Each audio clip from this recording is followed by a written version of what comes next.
I put together approximately 35, maybe 37 videotapes, and all the information comes from a book dictated to me by God as his righteous servant, a man described in Isaiah 53, and a man described in chapter 11 of Isaiah, the descendant of David, the twig from a shoot that grows out of the stump of Jesse, and it is a stump because of the vanished and settled ancestral tree of the kings of Judah, the line of Jesus. He cannot be the man of chapter 11. He's not the anointed one. He's not son of David. None of that's true. The other book, that book is called Isaiah 53, the Day of the Lord. And there's about 3 chapters in those particular videotapes that come from the second book that we wrote not too long ago. He dictated to me the story of my life. It's to show you how I fit the verses of Isaiah 53 with regard primarily to suffering, familiar with disease. So that would be wounded, and as it turns out, cancer. But the other words that you find in Isaiah 53, punishment, maltreatment, crushing, bruising, chastisement, okay, that is all in God's power. That's all in God's power, all those words. But the books are unpublished, shunned and despised, accounted afflicted by God, plagued. Nobody understands it. This is so different than the Judaism the Jewish people have been taught. This Messianic era that will never occur. And we know it's not going to occur now once you believe who I am and how you cannot.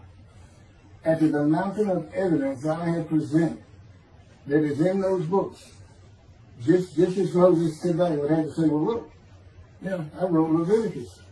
You think I just came up with that? You think I just came up with all this information? That I know how God speaks through an angel and who that angel is? Moses walks by a burning bush that's not consumed. The angel of the Lord's in the bush and God speaks. I'm the one who explained that to you. I shouldn't have to go any further than that. The God says the rabbis, the shepherds, they never listen to my prophet. They think they know everything. Well, I'm going to keep showing that they don't. This is primarily for the people who listen to them and not them. I don't expect them to ever respond. Because by responding, they have to say they've been wrong. Or that's just not what we believe. And so they won't change. The bottom line is they make money on it. That's the bottom line. God had me watch a video of Toby Singer just for this one purpose I'm about to tell you. He said, watch him raise his hand. He raises his hand to do his hair or rub his nose or something, and it's this big, fat gold watch. And this is how you know this is the God of old. He said, look at that. Look at that. I said, well, he does. He died. His skin died, silver died. There might be a scuba watch. He said, that's no scuba watch. That's just a big, fat gold watch for everyone to see. And he makes his money on Isaiah 53. You got him, at least that's how he really got going. I don't know. I know he has a radio show. But remember, I'm in the fire refinement. Everything God does with me is to draw emotions, because I'm going to be emotionless once I get to Israel. For the most part, he'll let me feel what he wants me to feel. But nobody can get under my skin. You can't bother me. Even if I seem like I'm mad, it doesn't carry over to my inside. And I don't think about it any more than while I'm, as they would say today, on a rant, getting on somebody. But I bring his reckoning. I laugh. I tell him, you know what I am, don't you, guys? He said, I know you're a lot, man. I said, no. I'm the reckoning, and I am the record. That's what I am. He laughed. Holy Spirit, man. I said, righteous servant, David the shepherd, Elijah, prophet like Moses. I like wrath. What's his name? Wrath. What did he do? He was a reckoning. But anyway, I'm going to go through these early years of mine before God spoke to me. It's chapters 1 through 6. Chapter 7 is God speaks to an atheist, and I've already videotaped that. Walking with God, and something on visions and visuals. So the first chapter, this is what he told me right down, birth and tragedy. I was born in Bryan College Station, Texas on February. This shit's in from the Holy Spirit, yes. Like you couldn't ask me before, so. Yes. Oh, this is only for the people who come to believe me. I don't expect anybody who's been viewing these materials and, nobody's really subscribing, a handful, to be believed. Again, I can't imagine. I don't know what you people want. I don't know who you think's going to come to do something different. How you going to know who David is? I mean, according to Judaism, there is no description of him. How you going to know who he is? All this being presented, and I know Jewish people are seeing it, only 60% of the views are coming from the United States. Now, I don't know if that means 40% is coming from Israel. Probably not. We've got Canada that's a big follower on my WordPress site. And really just all the countries of the world at one time or another have looked at some of this information as I wrote my blog, and the blogs became chapters. But I'm assuming some Jews have heard of what some man is saying he is Moshiach, and they're watching. Well, this is for those who come to believe. The people who want to be the witnesses, the men made righteous. By my knowledge, there are things I can tell you that God would have me say to you. So, this might be bored to tears with others, but it does show suffering, pain, and emotional pain, my background, and just who I am. Not just some kook out here. People say, well, you're hearing voices. Listen, I was a lawyer. I didn't even do criminal law. I've seen some of these people who hear voices. I promise you. That's a person who should be hearing voices when you just see them and watch them for a couple of minutes. That's not me. Excuse me. Okay, I was born in Bryan College Station, Texas on February 21st, 1957. And that's interesting because that's the year the first satellite went up. Russia sent up Sputnik, which is really 3 different satellites, and all together they were called Sputnik. That is considered the dawning of the age of the internet. Now, I've asked God, how did you select me? How did I be blessed with this and learning all these things with this crazy life that I've had? And but he won't answer me. He's John Poker, the poker guy. He's not going to talk. He's not going to change his version or anything, or me getting an impression that he is. And so I tried to come up with it on my own, and that is where I saw it. I said, because I know how important the internet is to this.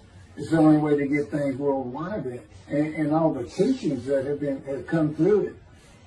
I didn't know, I'm 63. I'm not like the young people who can just text messages without looking at them and all that. But he's taught me everything. He taught me how to set up Facebook, Twitter, you name it. He was just so good at the computer, do this, do that. Commanded it and directed to become very good at the computer and, of course, word processing. I'm a regular secretary, except I still henpeck with one finger. I used to. But God says that to show you I have perfect use of this disfigured right arm. It just doesn't have muscle in it, and my shoulder showed. Anyway, I was born in Bryan College, and that's where Texas A&M University is. And my dad was attending Texas A&M when I was born. I graduated from there 22 years later, which is a story in and of itself. So I was born premature in the 7th month of my mom's pregnancy. I was born in February, and there were many complications. My parents were told I would not make it through the night, and they should just take me home. Mind you, this is 63 years ago. The biggest problem was that my insides had not fully formed, and it was impossible for me to take milk. Mammy, my great-grandmother, told my parents, boil rice. Feed him the rice water. It's got all kinds of nutrients and minerals in it. Dad says he threw out a mountain of rice those first few months. And it would not be my last encounter with death. So my dad graduated, and we moved to Metairie, Louisiana. And his first job is an oil and gas geologist. He looks for oil and tries to sell deals to people who can raise money to drill. He gets money up front, the percentage of production once they get their money back. That's what he's done his whole life. And I became, as a lawyer, I became board certified specialist in oil, gas, and mineral law because I had found it so interesting. As a young boy, I became interested. But he rarely had time for us. The other part, I said, okay, well, I was born when the dawning of the internet, so he's got a selection process for 57. And I come from a dysfunctional family. Lots of drinkers, lots of fighters. And on my mom, her grandpa committed suicide. It's tragedy. Earth and tragedy. In the Great Depression, he lost everything. He owned land in what is now downtown Dallas. But then when she was about 4 or 5, her mother went down to the market square in Crockett, Texas, small East Texas town. Everybody has their courthouse in the center of town, and there's streets on either side with stores. She went to the hardware store and purchased rat poison. She hadn't gotten hardly out the door when she opened it and killed it herself. Died right there on Main Street in the middle of the day in a little small town. I don't know how long that would have been. My mom's 85 or 6. She was 4 or 5, almost 80 years ago. So I'm sure it was quite an event. And her dad took her and her sister's about 2 years older, to Metairie, and not Metairie, to someplace in Louisiana. But could have been Baton Rouge. And her father became a elevator operator. And you can still find this in Houston when I was at law school. I went to law school downtown Houston, but South Texas College of Law. And at the courthouse, they would have somebody sitting in there on a little stool and with a lever and take you up or down, take everybody up or down. With all the lawyers coming in for the court cases, it was packed. I'm sure they've done away with it by now. But that's what he did. And they found him one day or night. He had taken out a pistol, he shot himself in the head and killed himself. So now she had suicides on both sides of the family. And her father's brother took the 2 girls in. He actually adopted them. And she was about 10 or so, I believe. She's with him out in some shack in East Texas. And, there's not even fun in this place. And he took a shotgun. And I'm sure he'd been drinking there, all known for it. And blew his head off right in front of her.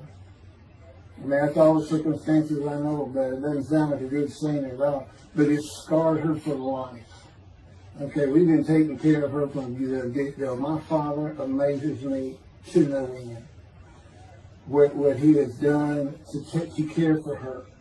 See, they knew that was his sweetheart. Eventually, now at 10 years old. That's who he married. And they're both from Crockett, Texas. Small town people. I still take care of them. They've taken care of me for 10 years. Got to me from society. He made me quit law. terminate my law license in Hawaii and Texas, and put me into poverty. I've been in poverty for 13 years until I just now filed for Social Security early. But I give them more than 90% of it to make up for everything they've given me for 10 years, 13 years. While I'm in God's fire of refinement, learning everything I need to know. And I have learned much. There ain't any question.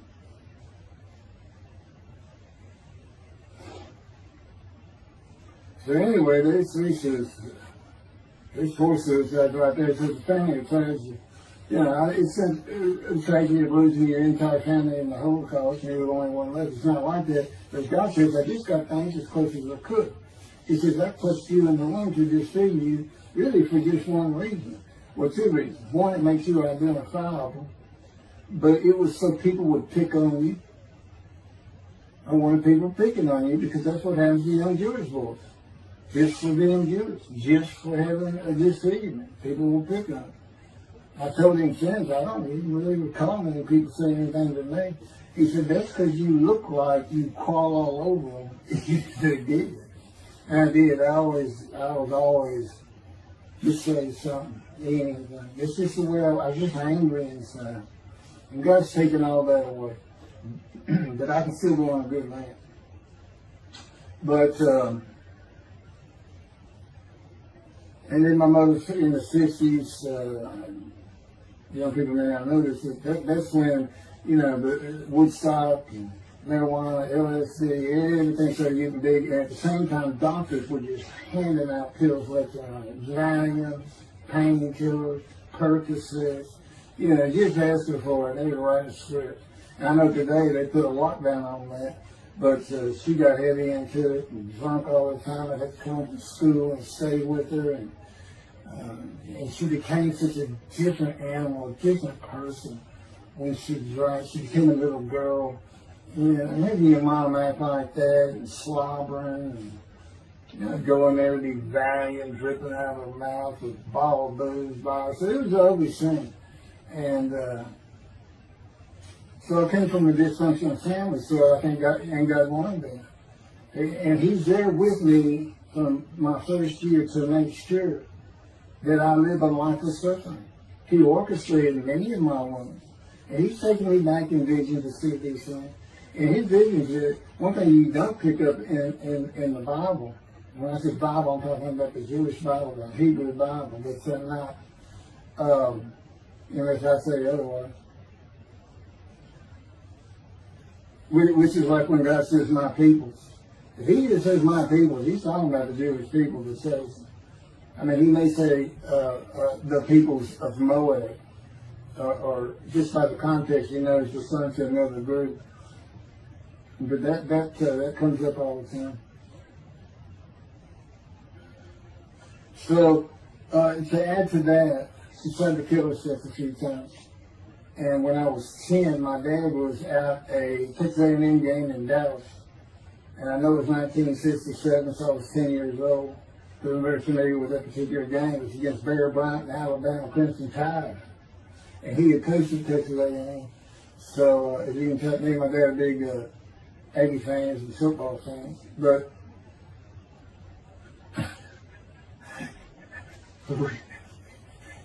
I had them share with me to see those games in Israel. Somehow my paycheck was like, he said, we'll get it. That's the Holy Spirit. We'll get it. He's so funny. I don't know where my sister and brother were, but I heard some noise and I went down about 1 or 2 in the morning, and our stairs curved, and there was a little bay window cut out, and I looked down out into the living room, and she's wearing newspapers on. And just sat there watching. Didn't know what to do. And she got down on that paper and took out a butcher knife, not a razor blade, a butcher knife, and opened her wrist up. And just happened again years later when I was in high school. She opened her elbow up, and that was god awful. I don't know. But before she bled out, my dad opened that door. I sometimes think she knew he was going to be there. Shane would probably save her. But it didn't look good. And I hated myself for not doing something. Maybe that's why I was so angry. Anyway, because I didn't do anything, I just sat there. I couldn't move. I don't know. I don't even know what I was really thinking, really. But I tell you what it is. It told me how much her uncle blowing his head off must have done to you. That must have really hit you. I had nightmares my whole life, but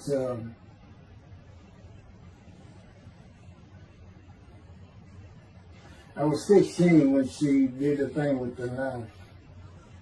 But you know what? My dad finally got her. He got her the best psychiatric care in Houston, Texas, and that's big because we got a medical center that's renowned throughout the world. And they put me back together many a time. And she never did that again. And the amazing thing is how different she is in her very advanced old age. I mean, it's like she was never that person of the 60s and the 70s and the 80s. I don't know how my dad survived it. I'd have never stayed. I'd have taken the kids and said, try to find us.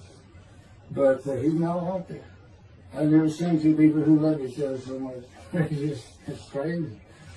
But anyway, I was married for 20 years and we weren't like that at all. I finally divorced for irreconcilable differences. Okay, my first major surgery when I was 2 years old. My first surgery. Up above here, I have a scar. I had my first many surgeries. Been born without my right pectoral muscle, small shoulder, withered arm. And there was some, the movement of my arm was restricted. There was some tissue in here that had to be cut out. So they opened me up and did that. I was born right-handed, but I do everything left-handed, except for light things. Like I shoot a basketball right-handed. I throw a ball right-handed. Darts, things like that. But bowling, I'm left-handed. Anything heavy. And I was quite an athlete. If I'd had two good arms, I'd have probably been on scholarship. I was already offered a partial scholarship at a small school for track, even with this bad arm. But I just didn't have the fast start. You got to have two strong arms just pushing out in front of you. But I was some kind of quick and fast. So, we moved back to Houston to a place called West University, a suburb. And this little story, I don't even like telling it, but I got to tell me I had to. And he had something to do with it, but I'm not going to go into that part of it. So anyway, I had decided when I was in 2nd grade, I was tired of school, didn't want to go anymore. I don't exactly know why, I just know I said, that's it, and I'm not going. Dad can't get me up and finish school, I said, I'm not going. And it was on. He was going to get me there. It took him about an hour to get me to the car. Fighting and screaming and running around, hiding, getting under the you name it, I was doing it. And anyway, he finally gets me to the school, but he's too tired. He wasn't even going to try to get me out of the car by himself. So get out, and he goes and gets the principal. Now, my dad's about 6'2", but he's real slim. And but he comes out with his principal, he's taller than he is, and he's a hefty guy. He's burly. Anyway, so they come and they said, get out of the car. I said, I'm not getting out of the car. I'd already locked the door. Only the two front doors locked, and it was those locks that you pull up and push down. And so my dad used the key, and he opened up, he popped that lock up, and I slammed it back down. I said, I'm not going to school, I told you. He took the key, they started throwing the keys to one another over the roof. The principal was trying the same thing, and I'm slamming his door, I'm leaping across the car. But I don't know how long I went, but they finally, in 5 minutes maybe, seemed like an eternity. I was terrorized, this is the way I looked at it. Anyway, the principal got it open, and I saw that door open, and I got back on the far other side of it, by the steering wheel with my back against the back door. And I curled up like a ball, had my knees on my chest, and he reached in to get me, and I unleashed on him, kicking him in the face with everything I had. He broke his glasses, and his orbital bone got shattered. So, That wasn't my first principal either. There's another one.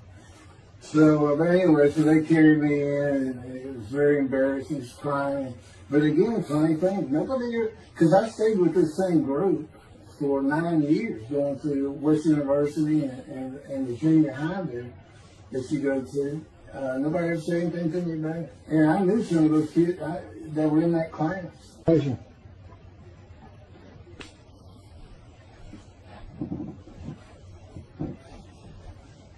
My camera only goes for half an hour. I can see on the screen that I have point towards me that when it runs out, I have to turn it off and turn it back on. But anyway, that ended my fight with my first principal.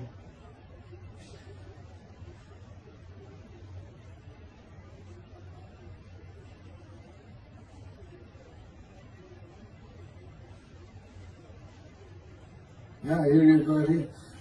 I had me put these together. In the 10th grade, the principal of the school told me to cut my hair. You know, I had long, blonde, wavy hair, well past my shoulder. Again, this is, I graduated high school in '76, and this is in junior high, so it's in the early '70s, but it felt like the '60s still. And I kept in a ponytail. It was neat. It was a school-wide policy. I think I was one of the last people to cut his hair. I was hiding all the time. I was always on the alert for the teachers that would send me in. But I went and got it cut. I told the barber right at my collar. Sat there in the city, cut it right at my collar as I was instructed to do. And then I was commanded to return to the principal's office. And so I presented myself to him. I sat down and sat in his office, and he gets up, walks behind me, and grabbed me by my hair, back of my head, and jerked my head back fast. And said, "It's still over your collar." Now, I don't know if I did a backflip out of that thing. I can't really recall. But what I do recall is it took 3 people to get me off of him. And I was permanently expelled from school. Which ended up me leaving home. It wasn't a runaway. I'm just out of here. I'm tired of everything and everybody. I ain't going to school ever again. Hate school always there. That was me. And they had to pull me off of him. I understand through a friend of mine. He said, "You know, my brother went to that school. He has some stories about that guy." So I said, "It wasn't me. It was him." Second major surgery came when I was 12 years old to try and repair my right knee and just below it. I was going full speed in a field. High grass and weeds with a family dog. And God says he had something to do with what the dog did. For no apparent reason, just suddenly he was running at my side. And he just bolted, he just stopped going straight to the heart of the left and went right between the legs. I go sailing in the air, and I came down on my knee. Except my right knee came down on a broken Coke bottle, Coca-Cola. And they used some thick glass back then. It was split nose down, way down. It was all broken up, but it was the bottom all jagged that my knee just. You know, they said it went to the other side of your knee. They said, "You got that whole field in your knee." But when I got to the hospital, I sat there for a long time. The first officer came in and just told my mom, "Right from me." I'm in the room, you know. He said, I can't repair it. It's not repairable. We want to take it off. You can't use it." And I already knew that because as I started screaming and yelling for my dad, he finally came back. This field was behind our house. It was a chain link fence, and in the field. And you know, my dad finally heard me. He got over. He saw the blood and saw something. He scared to death. I'm going into the shop, and he got me to put my arm around his neck, and he said, "Can you walk on it?" And I tried, and it just collapsed. It was useless. It was awful. And then I had to climb over that fence. And my mom was going crazy and screaming and crying. And he had to go take care of her. I'm sitting in his bathroom, my leg all opens up, and I'm just getting sicker and sicker, nauseated, scared, I was crippled. And but anyway, they get me down to the hospital. And just, like I said, at first I was really just like, I don't know what to do. And just right then, and God said he knew he was going to be there. This doctor walks by, and my mom recognized me. And she goes, Dr. Kane. And she runs out the door. Well, look at this, Dr. Kane. Her mammy that I mentioned earlier, in her old age, very old, maybe in her 90s, I don't know, late 80s, but living with her sister, broke her hip. And this doctor repaired it. This is a long time ago, people. Repaired it, and she actually walked again with a walker. I remember. But that's who this doctor was. And she said, my son, they're going to take his leg out. You've got to come look at it. And this Dr. King actually became the medical doctor for the Houston Oilers. He repaired me and me before and after me. I guess that's what he specialized in. But he was at the hospital just to do rounds. He wasn't dressed for surgery or anything. But he came in that room, and I mean, he was livid when he looked at my knee and knew how I'd been there for like 5 hours at this time. And he just started barking orders about getting me put for surgery, and he takes off to go get put. And they literally ran me down to surgery in Montgomery. I mean, they were trying. And this kind of fear they put in everybody. Anyway, I was in the hospital for weeks, and I woke up with my leg. I was glad of that. They had a cast in my hip to my ankle. And he told me, when I finally was being released, he said, if you put any weight on that leg, you'll never walk again. So, I can't remember, 6 weeks, I don't know how long it was that I had that cast on. It wasn't my first cast, it wasn't my last. Well, maybe it was my first. Maybe it was my last. We're not getting very far. There's 6 chapters, I'm barely getting through the first one. But what I'll do is I'll just do 6, just like I did with Isaiah 53. I did 6 or 7 videos, 7 I thought, but then I joined them all together and put it as one video, the definitive commentary of Isaiah 53, which comes straight from God, by the way. I mean, you can contest what I'm saying all you want, but it makes perfect sense. For the first time, Isaiah 53 is explained. And how I've become the smartest religious view in the world who can see that, and what the wounding and the punishment, everything's about, and how it's really, in some ways, a snare for the Gentiles for the day of the Lord. Because he knows he can take me and just decimate any argument they want to put forth. You know, in particular, I'm blemished. I'm the Antichrist. And I am the exact opposite of Jesus Christ. Okay, he's so smart, he was keeping the synagogue at 12. Supposedly he was a perfect, beautiful man. I'm just figuring. Yeah, I'm not bad looking, but I'm not, I'm not Brad Pitt or anything. Anyway, it's sin, I wasn't so I wasn't a habitual sinner. I was a good person, I was good to other people, I was very compassionate. I said there was already a lot of humble in me. I didn't laud myself and the things I could do over others. Like being the fastest guy on top 5 at school and the fastest in my neighborhood. I didn't brag on myself. But as he took me back through my life, and informed me when things were sin, it just seems like I touched on all of it. And if murder in your heart is actually committing that sin, as the Christians say, I don't really go with that, but then there's really not much I've missed. So I'm a sinner. Jesus would say, well, I'm a sinner too, I'm lying. All you got to do is read the scripture in the gospel, you see why I'm lying. That's easy, and I came from the vantage line. I thought I was the man of Isaiah 53. I thought I was going to be exposed to death, but given long life.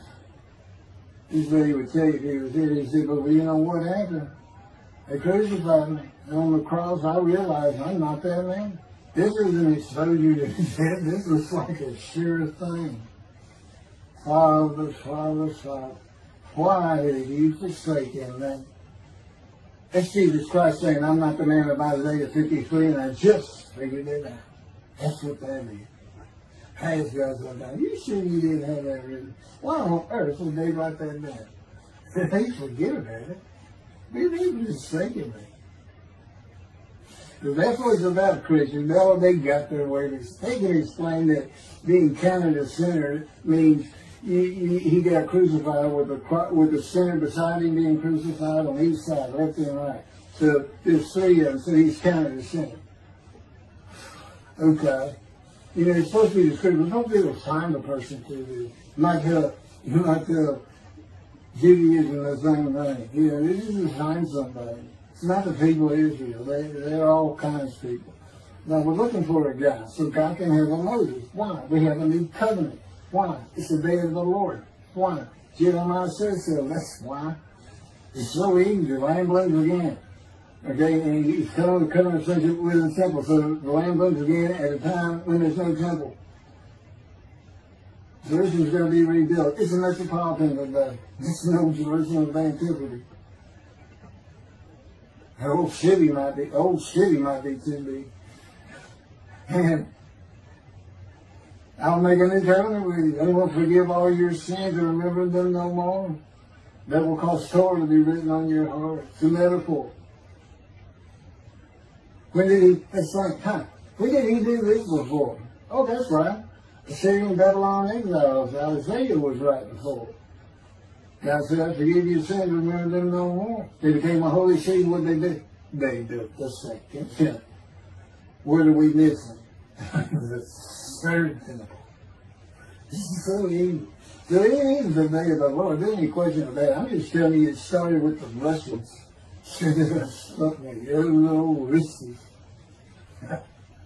And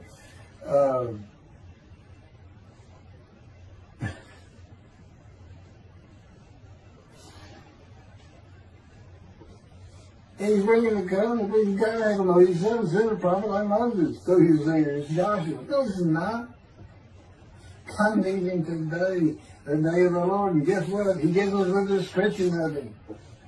He knows this is a time of secularism, reliance on science and medicine and doctors. And you got so many more people who the only book out there is not the Hebrew Bible. There's a lot more books in it.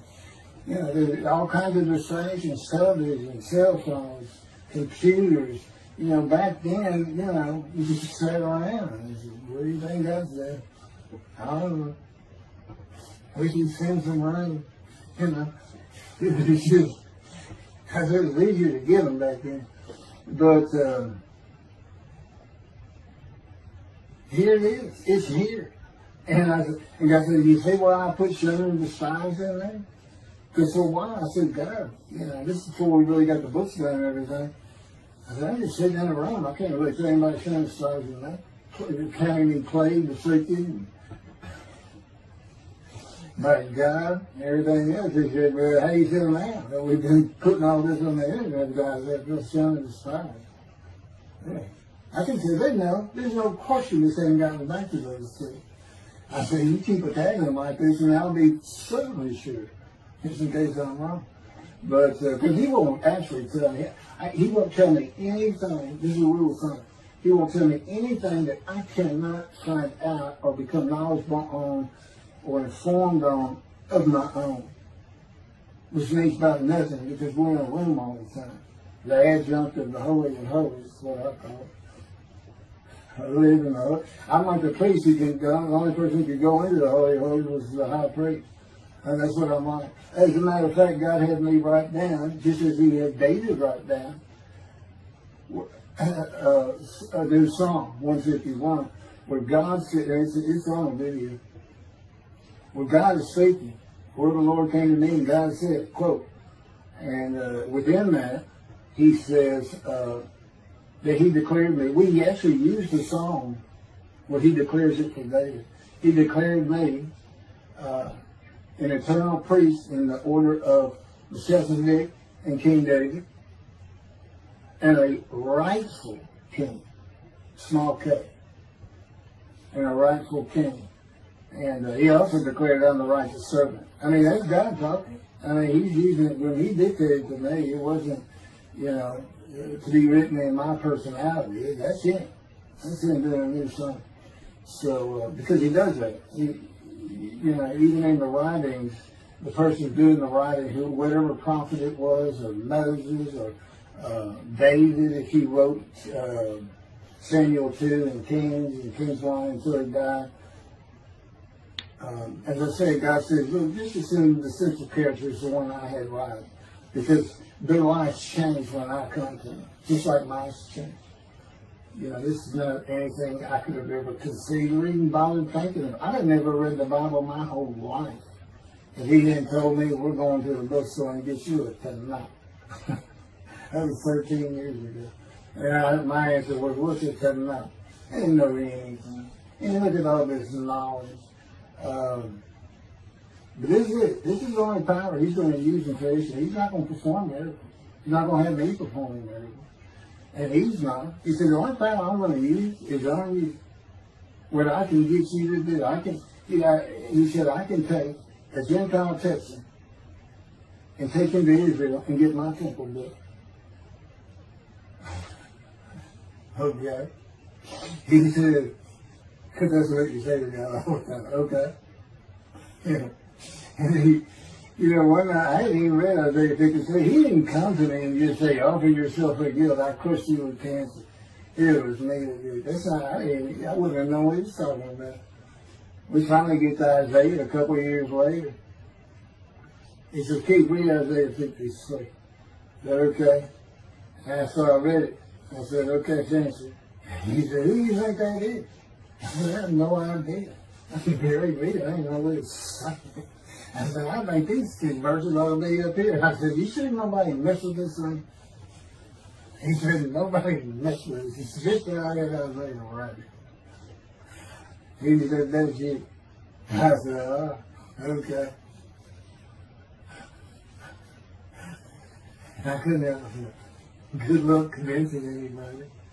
I can't even tell what he's saying. He said, before we get done, and he's right. I've been over that thing so many times.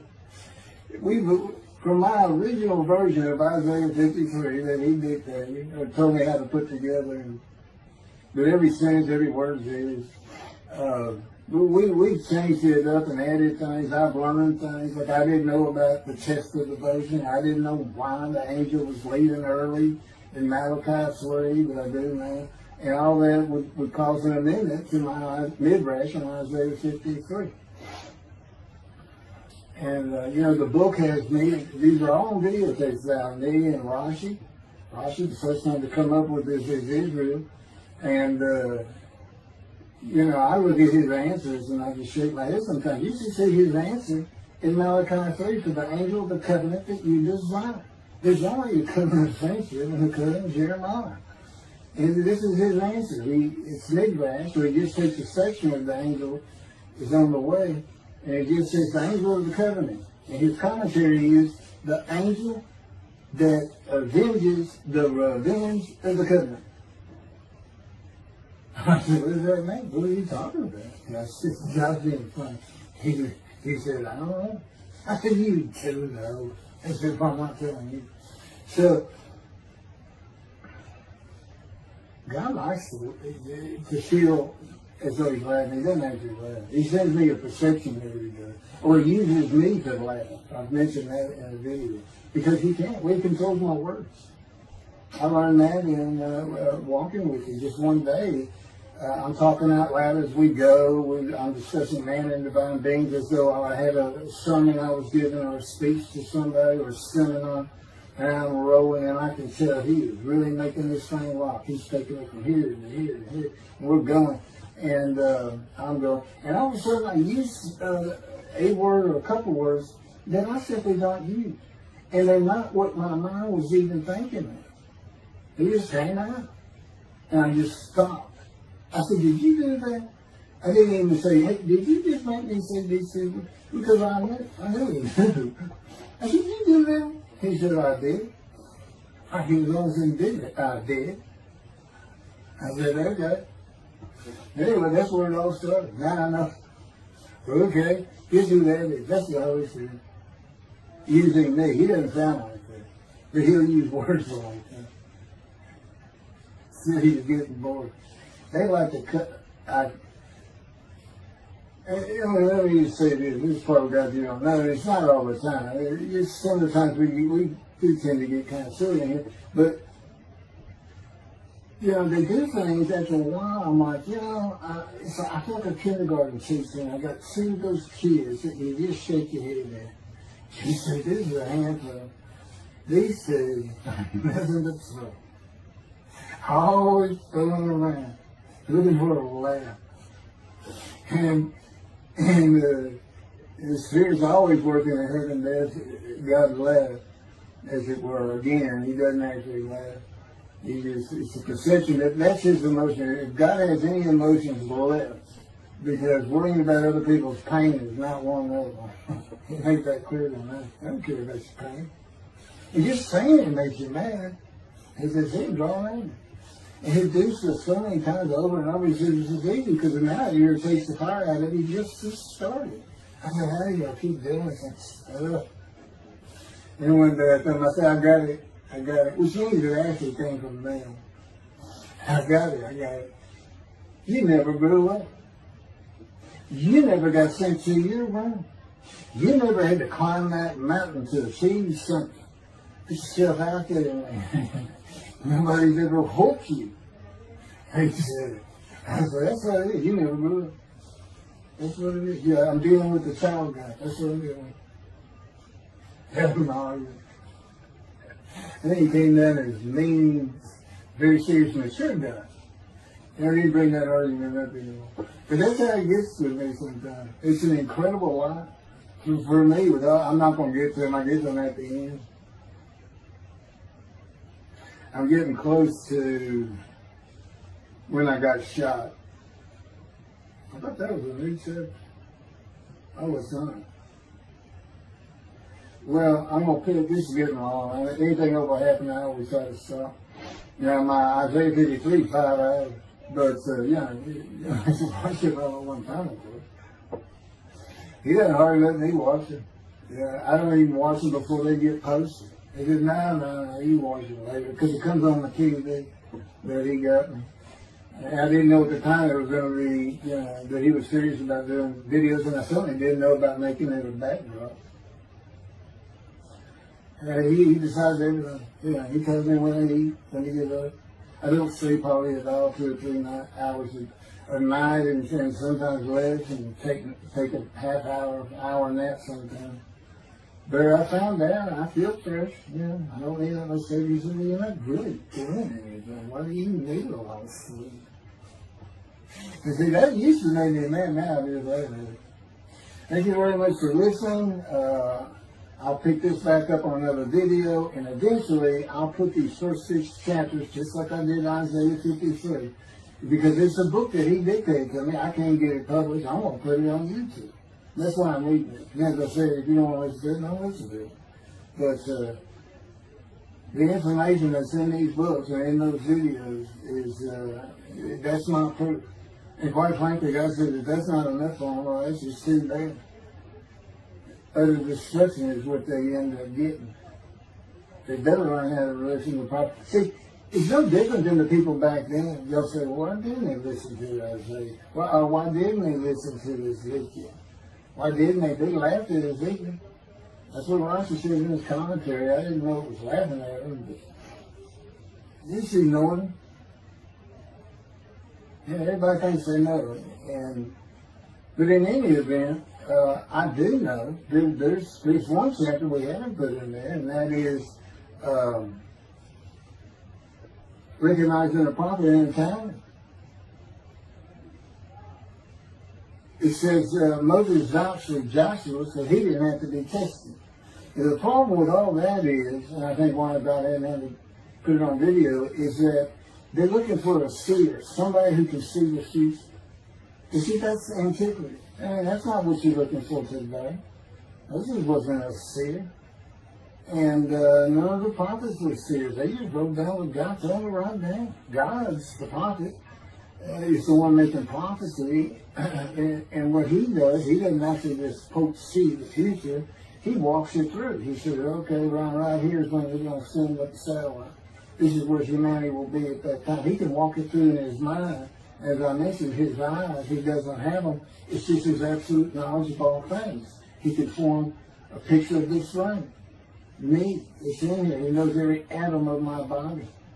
And it's like he does a vision for himself, a visualization. That's what I call when he puts pictures in my mind. And he puts it into the spirit's mind. And they're both within it. You know, the big cloud that just came down. If you're sitting in a room with me, it envelops you. But it engulfs me, it goes through me. My little spirit cloud becomes part of the big cloud. That's why God is in his spirit. Here's the elements of spirit, here's the elements of God's presence, his mind. Two clouds, they just come together, they can be together. Okay, God's still one. He created the other cloud. And then in this room, filled with them, my little spirit is like a little cloud that just came in and part of it. That's who I am. That's a man in divine being. Okay? No, it's like nobody's really expecting it. Well, maybe it's because you didn't know these things. And now I get to see them shunned. Some means I'm not looking at that. It's not like a coup. We by faith, by the fundamental principles of plan baptism, the talent, from his diagnosis of the talent. Once you do your own, once you throw the talent out and learn some new stuff, once you get out of antiquity, every religion has an end times like that. Every religion ends up with utopia for its people. Everybody. Well, don't be like everybody. You're the Jews. Let's get practical. Let's let God in our midst again, in a man like he was in Moses. Let's point at him and tell the Christians that is the man of Isaiah 53. Here's what it's about. God said he's coming back. He told us, we're not waiting on him like you. And he said when he was coming back, he false prophesied 5 times. He isn't coming back. He wasn't who he thought he was. He told us on the cross. I'm not the man of Isaiah 53. He tells us. What else was he doing? Why did you say I'm about to die? What do you think he's talking? What do you think he's thinking about? You're not supposed to die. He thinks he's the man of Isaiah 53. So do they. Which is mind-boggling because I'm the man. And there's nothing about me that says Jesus Christ. Nothing. You see him, he cussed God. I cussed him trying to die. I've begged for death 1,000 times. He said, it's not been 1,000 times. I said, it's been hundreds. He said, well, that's true. You have cursed me more than any man in the history of mankind. And he said, and you did it face to face. And I said, you shouldn't make me so mad. He laughed, y'all. He laughed. When I'm cussing him, he did make some mad. And oh, you're kidding. That's the way. He gave me his perspective. This is what I did. It's a key. Imagine you created ants. And ants are living beings. In other words, they can think and they have emotion. Okay, you get a great big ant farm over here in the room. Okay, you decide you're going to get one ant to get all the other ants to do stuff. But you got to get him ready. And you get him ready the way I'm getting you ready. Now, he's mad at you. Right? I think he is. He is. Now, magic. I'm always laying in the bed. I got a big table. I got a microwave on. I put my computer on. I got a big fan I like to have on. And he said, look over that table. Now imagine that ant got loose. And he is pulled up. And he is sitting on the corner of that table. And he is giving you the what for in ant language. I mean, he's going. And he turned around and shaking his butt at you. And he's cussing. And all this. And all you got to do is go bump. And he's gone. That's the best funny and it is, and that's how that's what it does to him with me. You know, the spirit wild me up.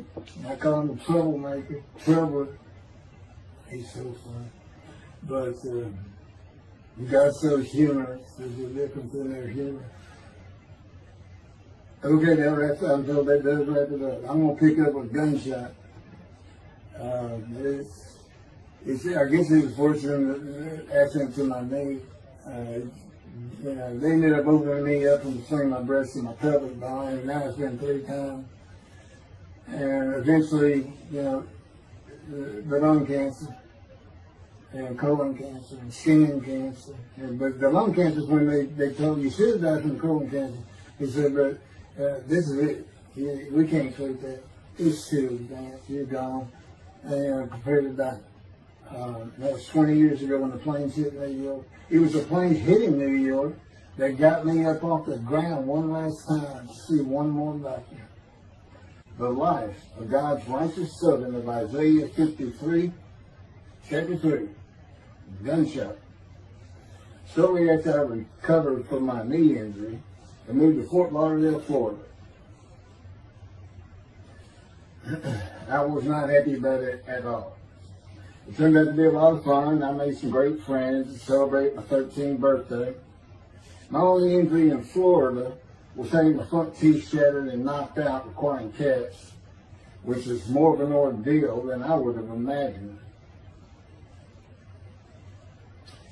We returned to West University in Houston after 2 years. My mom was not doing well at all, and it was getting close to her second suicide attempt.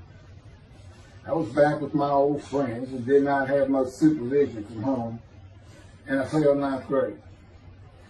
I made my own decisions, and I rarely listened to others. And after being set back a year at junior high school, I made a few new friends, which led to my next serious injury. My best friend was a Spanish Italian whose father was from Sicily. And he kept a machine gun and a violin case in his office at the restaurant he owned, where his son and I were waiters. It was called the Godfather. My son was the best pool player I've ever known or played with, an absolute natural. I will call him Antonio, but that's not his real name. Antonio's girlfriend was a Jewish girl. I will call her Rebecca, but that is not her real name. Antonio was a Catholic Christian. Rebecca did not practice Judaism, and Antonio did not go to church. I was a confirmed atheist, and we never talked about God or Jesus. Rebecca's father had foreclosed on a ranch about 8 hours from Houston outside of LaGrange, Texas, Fayette County. LaGrange was famous for the Chicken Ranch, which was an illegal brothel that operated from 1905 until 1973. The business served as the basis of the 1973 ZZ Top song, LaGrange, and the Broadway musical, The Best Little Whorehouse in Texas, as well as its 1982 film adaptation. T.J. Flourney was known as the meanest sheriff in Texas. In the coming weeks, I would be interrogated by him outside of Shock Room 3 at Bentonville Hospital in Houston. This is an excerpt about him from an internet article. It was the most one-sided Texas battle since the Alamo, as 100 citizens watched disbelievingly in the dusty little town of LaGrange, their beefy sheriff, T.J. Flourney, reached into a black 1975 Continental Mark IV and began to shake by his $300 suit Marvin Zimner, the star consumer crusader of Houston, Texas. That's from People, June 17. Next, the sheriff tore off Zimmer's blue-white toupee, waved it in the air, and then finally ground the rug under his cowboy boots. Behind Flourney's fury was the fact that on Zimmer's last assignment in LaGrange 18 months before, he had filmed an expose which resulted in the closing of a critical part of the local economy, the chicken ranch, a legendary Bobby house. Antonio, Rebecca, and I first went up to the ranch in the summer of 1975. It was a small ranch house and small lakes with horses roaming around loosened pastures. We decided it'd be fun to try and catch one of those horses and go riding.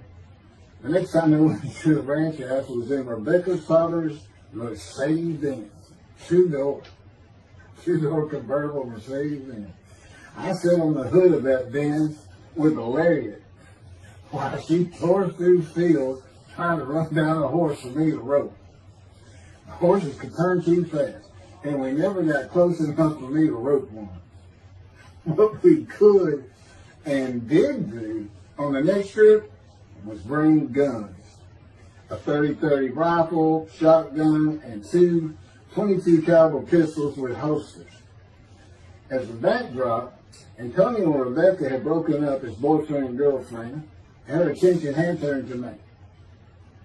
I did not believe that caused any friction between Antonio and me, but it should have. It did not seem to be a source of animosity of Antonio towards me in any event. On October 5, 1975, we were all back at the ranch having a great time. Tony and I were shooting at cans with our pistols and practicing a quick draw from the holsters. We were standing shoulder to shoulder, about 3 feet apart, and he was a little forward of me. Rebecca came up behind us, between us, and said she wanted to shoot. Antonio passed his gun to her, and it fired when it was going by me. The bullet went on a straight line through my bladder, intestines, and colon from the front right and lodged in the back of my left buttock in my backside. I could see the trajectory in my mind. I fell to the ground, and Antonio fell on top of me, rolling me over and over. I think he was looking for an exit of the bullet. I told him to get me to a car and get to a hospital. Felt like Babe Ruth had swung a bat up between my legs. I never once thought of God. On a big ranch, there are several gates for different sections of land and different purposes, usually with chains and a lock. When we got to the first one, I told Antonio, drive through it. I told him to ram it. I knew I was dying, and all I could think of was, you had got to hurry. I didn't panic, but I had never been so afraid and had never felt fear like that again to this day. Sometimes I think I have forgiven Antonio for accidentally shooting me, but I have not and cannot forgive him for stopping at those gates. I'm still mad at it. I was seriously angry at him. We got to the LaGrange Hospital before noon on a Sunday. They had to call the doctor to come in. I asked the nurse for something for pain, and she told me my vital signs were too low. That if she gave me a shot of morphine, I'd drop dead right there. It would kill me. No pain medication. The doctor came and looked at me and said there was nothing they could do there. He told me they were getting an ambulance to take me to Houston, Top Hospital, where they operated on gunshot victims all weekend long and due to this day. It's a trauma hospital. Many young doctors from Baylor University, all around the state. It's a high desirable place to be because you're cutting all. If you want to be a surgeon, you're cutting all day long. I knew one thing with a certainty. I could not pass out and fall asleep. If I did, I would not come back. In an ambulance, I talked to two fellows that were tending to me, as much as anything to stay awake. I asked them such things as what it was like to be married, graduate high school, have a career job, but my mind repeated over and over, you have got to hurry. We arrived at dusk. This happened before noon when I got shot, so now it's getting dark. When the ambulance opened, my brother jumped in to help. My mom was standing by the entrance to the shock rooms in her fur coat. She later told me that since Denton was a public hospital, it might help if they thought we had money. I didn't see my dad, but my sister told me later, the whole way to the hospital, all he could say was, to God, please don't take my boy from me. I had stayed awake for some 6 to 8 hours in awful pain. They took me to shop room 3. It was filled with people giving orders and very loud. On the table, the nurse told me she had to put her finger in my bottom, which embarrassed me. And I raised up like a sit-up and saw nothing but blood rushing from my bottom onto the table. You have to hurry is all I could say. They finished prepping me for surgery and rolled me to a hall in a line of others awaiting surgery. And someone was saying my name, and I opened in to see T.J. Floyd, Sheriff of LaGrange. He wanted to know if I'd been shot intentionally, what we were doing at that ranch, did we have permission to be there, and et cetera, et cetera. I told him I thought it was an accident and to leave me alone. I never saw him again. I didn't have to wait long. The orderlies bypassed everyone in front of me and took me to surgery. I awoke in a large room with about 10 beds on my side of the room and 10 beds on the other with other patients, and I could hear moaning and crying here and there. It took a few moments to remember what had happened and why I was in there.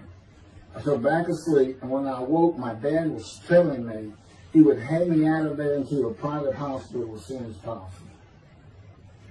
It was the next day when they transferred me to the Methodist Hospital and Medical Center, where they had operated on my knee, and I had spent weeks there. I had a hose with a bag coming from my bladder and a colostomy, an opening called the stoma, which is your intestine on the outside of your abdomen, with a bag over it to go into the bathroom. I was out of danger from dying, but still very weak, and I needed to gain some weight. The track team was already getting together, running distance and cross-country workouts provided by the coach, preparing for track meets in the following school semester. I lived about a half mile from the high school. The day I got home, I walked to look at the track. It did not seem possible I could get back in shape. I was afraid to cross the roads to the school. I could not even trot to get out of the way if a car came my way. My insides felt like jelly, and I had been warned that too much physical exertion in the first 10 days could cause a stomal hernia, and my intestines to start extending from my body. I was homeschooled for the rest of the semester by a private volunteer tutor, and passed classes I probably would have failed. The beauty of that gunshot was that it changed me. I was never going to graduate high school, having failed so many classes. So I set up night school classes for the next and my last semester of high school. I was 18, soon to be 19, and a senior.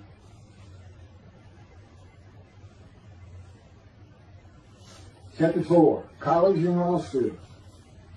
Before the summer of 1975, one of my best friends in the track team, who threw the discus and shot put and field events, and was a senior, told me he wanted to do something big the coming summer before starting college at Louisiana State University, LSU. I was only a junior and I had no plans for the summer. He mentioned this to me, and I began thinking about how long it had been since I had been to Colorado. My father, who had really good years and many so-so years, depending on how the oil and gas industry was doing. And when I was in junior high school, he had sold some prospects, had completed a few wells, and had purchased a condominium in Pagosa Springs near Durango, Colorado. My friend's name was Keith Miller, and I called him Miller. He had given me the name of Say Babe. At one of our night track meets, I was running the 330-yard low hurdles, and the last turn was behind bleachers where the officials lost sight of us for a few moments. A runner to my left veered out of his lane into mine and took my hurdle, and I had to slow down and go around it, yelling, "Hey man, that's my hurdle." I wasn't happy. I do not remember how Miller knew what I had yelled, but he was probably on the football field inside the track, working on shot putting biscuits, watching me run and hurt me. I did not really know him very well at this time, other than he was a popular senior who knew everyone, and in stark contrast to me. On the following Monday, I was walking down the halls between classes, and coming in the other direction was Miller, though I did not see him. Then as he was passing me, in a loud voice, loud enough for everyone in the entire hall to hear, I hear, "Say, babe, that's my hurt." Hence, say, babe. That began a really good and fun friendship, and I got to know the class I should have been in if I had not failed ninth grade. And because I was Miller's friend, I was immediately accepted by anyone he introduced me to. I found out about 40 years later on Facebook. I looked him up and we friended that he's Jewish, and particularly because of his brother. He's got an older brother, and they look just alike. They live up in Oregon. But I did not know that. It's not something we ever talked about. Just didn't think about it. I'm sure he wasn't observant at the time. I told Miller about my dad's condo and suggested we plan a trip up there and backpack in the Womanichi wilderness of the San Juan National Forest. I had hiked there while in junior high school with a friend and his little brother.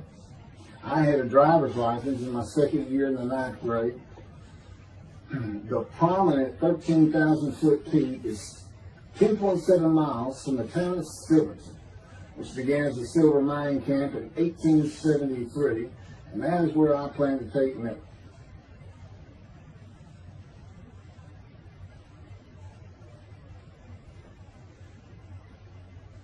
So Miller and I take off. We use his car. As I said, he was getting ready to graduate, and his dad bought him a Toyota. I can't remember the name of it now. My dad's condo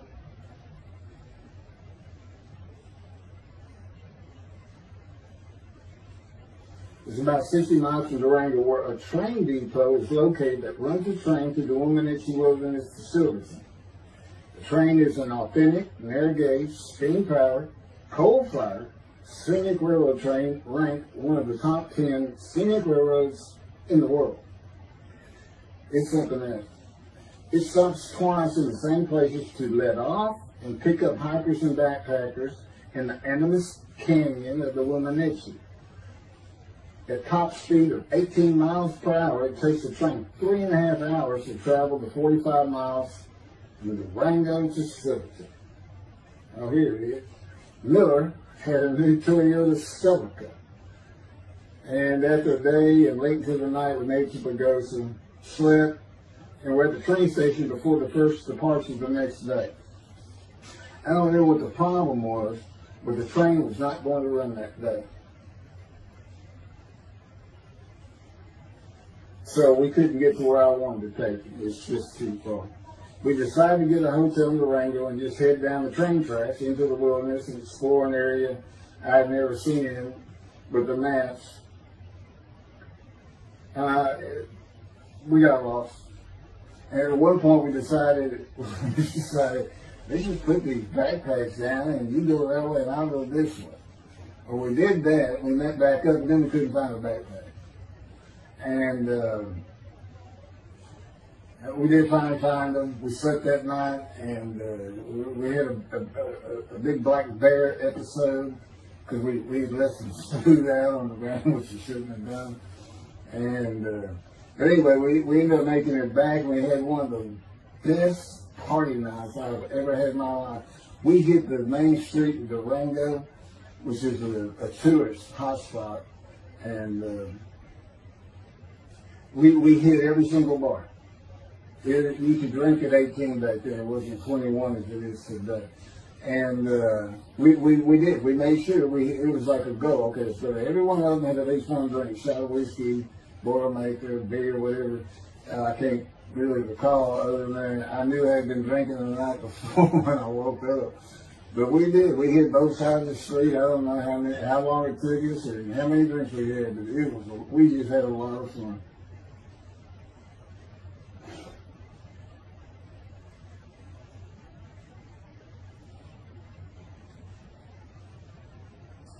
Okay, I'll be coming to chapter, I guess it's 4. I don't know. I thought I was coming up to the cancer story, but this is different. This is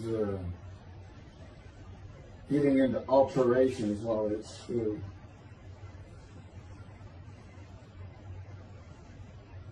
So anyway, I was shot on October 5, 1975, and by early December, so it was October 5, and then in early December, they I had surgery again, put my intestines back together, which was, you know, it was dicey. You know, they kept telling me, we don't know if we can reattach. You know, there's people like Bob Hope lived his whole life with one of these stone deals. And it was a horrible thing. It was successful. They put it back together, and they removed my bladder tube. The girl next door, who I had never talked to other than to say hey or hello, and who also went to high school with me, had been coming over daily, and she agreed to be my girlfriend when I asked her a few months later. I did my night school and graduated last in my class, or close to it, of over 400 people. In late December, I began running with the track team. Now, I had surgery early December. I already got out there with them, which was difficult. Pulling 2 tires on the cinder track, you know, the rope, 2 tires, and you put a harness around your waist. I had to put mine high up on my shoulder. On the cinder track for a lap and a half, 660 yards for 2-minute intervals, 6 times was the toughest. My speed and quickness was still there, but distance running and my endurance, it took quite a while to come back.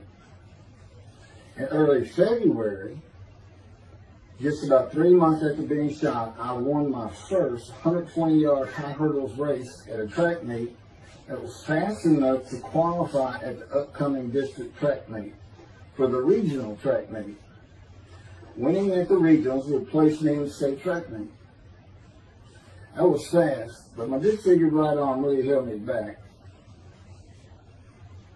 Then my heart was broken, and I cried for the first time since I was a child, best I could remember.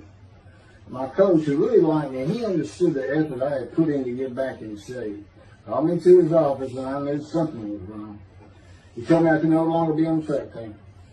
I had too many semesters of school to be eligible according to the eligibility rules. It was because I had failed ninth grade.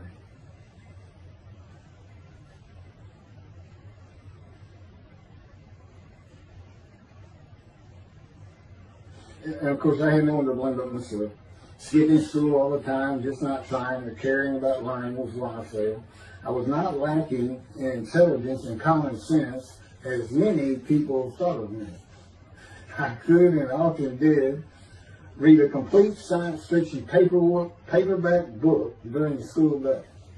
One day, I get them from my brother. I just sat in the back of each class and read my book, and the teachers always left me alone. I also was suspended from school a couple of times for fighting.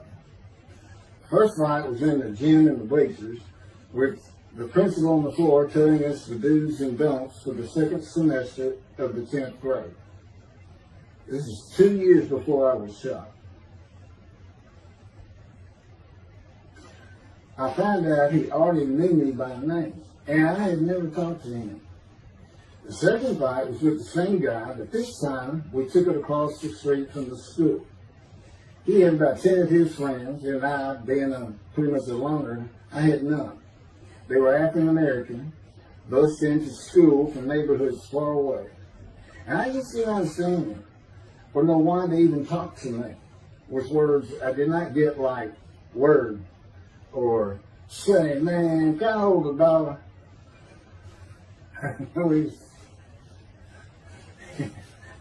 That is what started the fight in the bleachers. I hear from behind me and one stood to my left saying, "Man, can I hold the quarter?" I turned around and just looked at it. And finally said, "I did not have a quarter." Ordered with the principal, I undid my ponytail. My he's sitting right behind me, and I'm well aware of that. And I brushed my long blonde hair and then reached into my pocket for some chapstick for my lips. And I pulled my hand out with the chapstick. Turned out I did have a quarter. And from behind me, I hear saying, "Man, you said you don't have no quarter." To which I replied, turning around, "I don't have a quarter for you." The next part's kind of hazy. But I do know I grabbed him by the front of his shirt and threw him down the bleachers onto the students sitting below me. That is when the principal yelled my name and told me to go to his office. The next day, the guy and his friends were waiting on me when I got to school, and we fought across the street. The principal had told me not to get into any more fights, and this is the fight I got suspended for.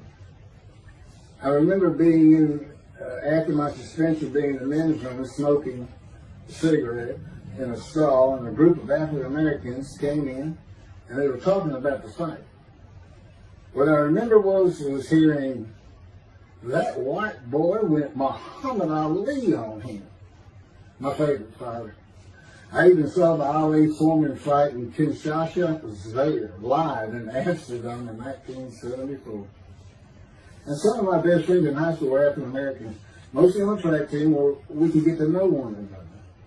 I still had run-ins with the general population of the African Americans, who everyone just called blacks back then. I never used the N-word and thought they would help themselves a lot if they stopped using it. Mostly I think they were angry at being bussed in from neighborhoods far away. In fairness to them, white kids did not seem to like me much either. I looked young even for my young age, and with my long hair, about 6 to 8 inches past my collar, I looked kind of girlish, and many people said that to me. One day a friend of mine told me what it was to him. You never smile and seem to be very angry. Like if someone looks at you crossways, you're going to come answer them, daring them to say something, like you want to fight. My next suspension for fighting began in middle shop, and it was all my fault. There's not a big deal with that.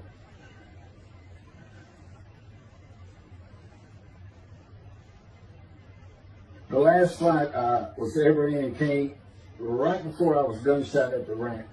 The accident really changed me and the way I looked at life. I never got in another fight after I got shot.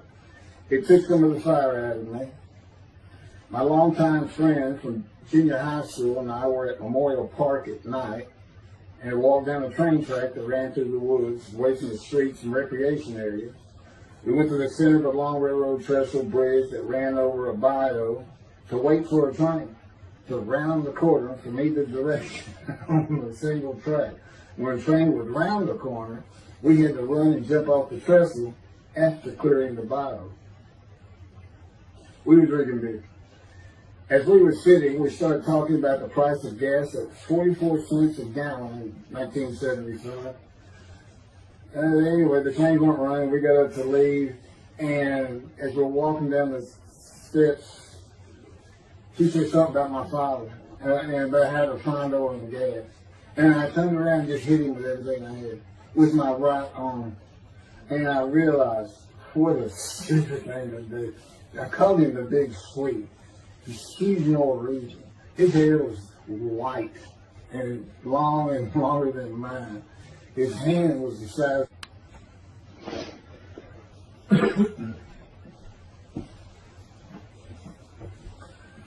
And I had nowhere to run. That was the really dumb part of it. I mean, I couldn't move. I couldn't use my quickness. I couldn't box as I had with the fellow across the street. And he just took one big thing. He's very athletic. The coaches all wanted him on the high school team, but he didn't want to. Football team.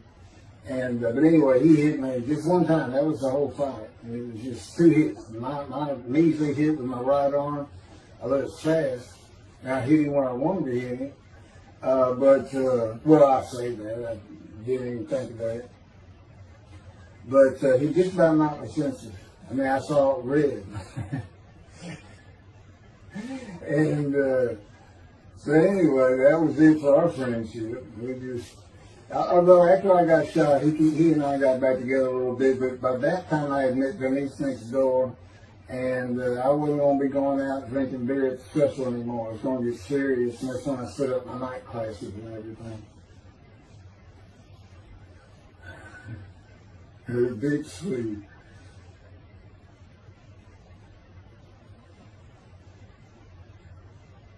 After the gunshot, I stopped seeing old friends, including Antonio and the Big Three, and spent all my time with Denise from next door. I never wanted to be someone who succeeded in life. My dad always told me when he was angry with me that with my smart mouth, I was never going to be anything but a ditch digger or a lawyer. While he said lawyer in a derogatory way, he got me to thinking I'd like to be a trial lawyer. I had to get into college first, and the only school I wanted to go to was Texas A&M University. Anyone who had ever known me would tell you that I was not even close enough to being smart enough to go to any college, much less Texas A&M. I would tell you I had never applied myself to the task of learning.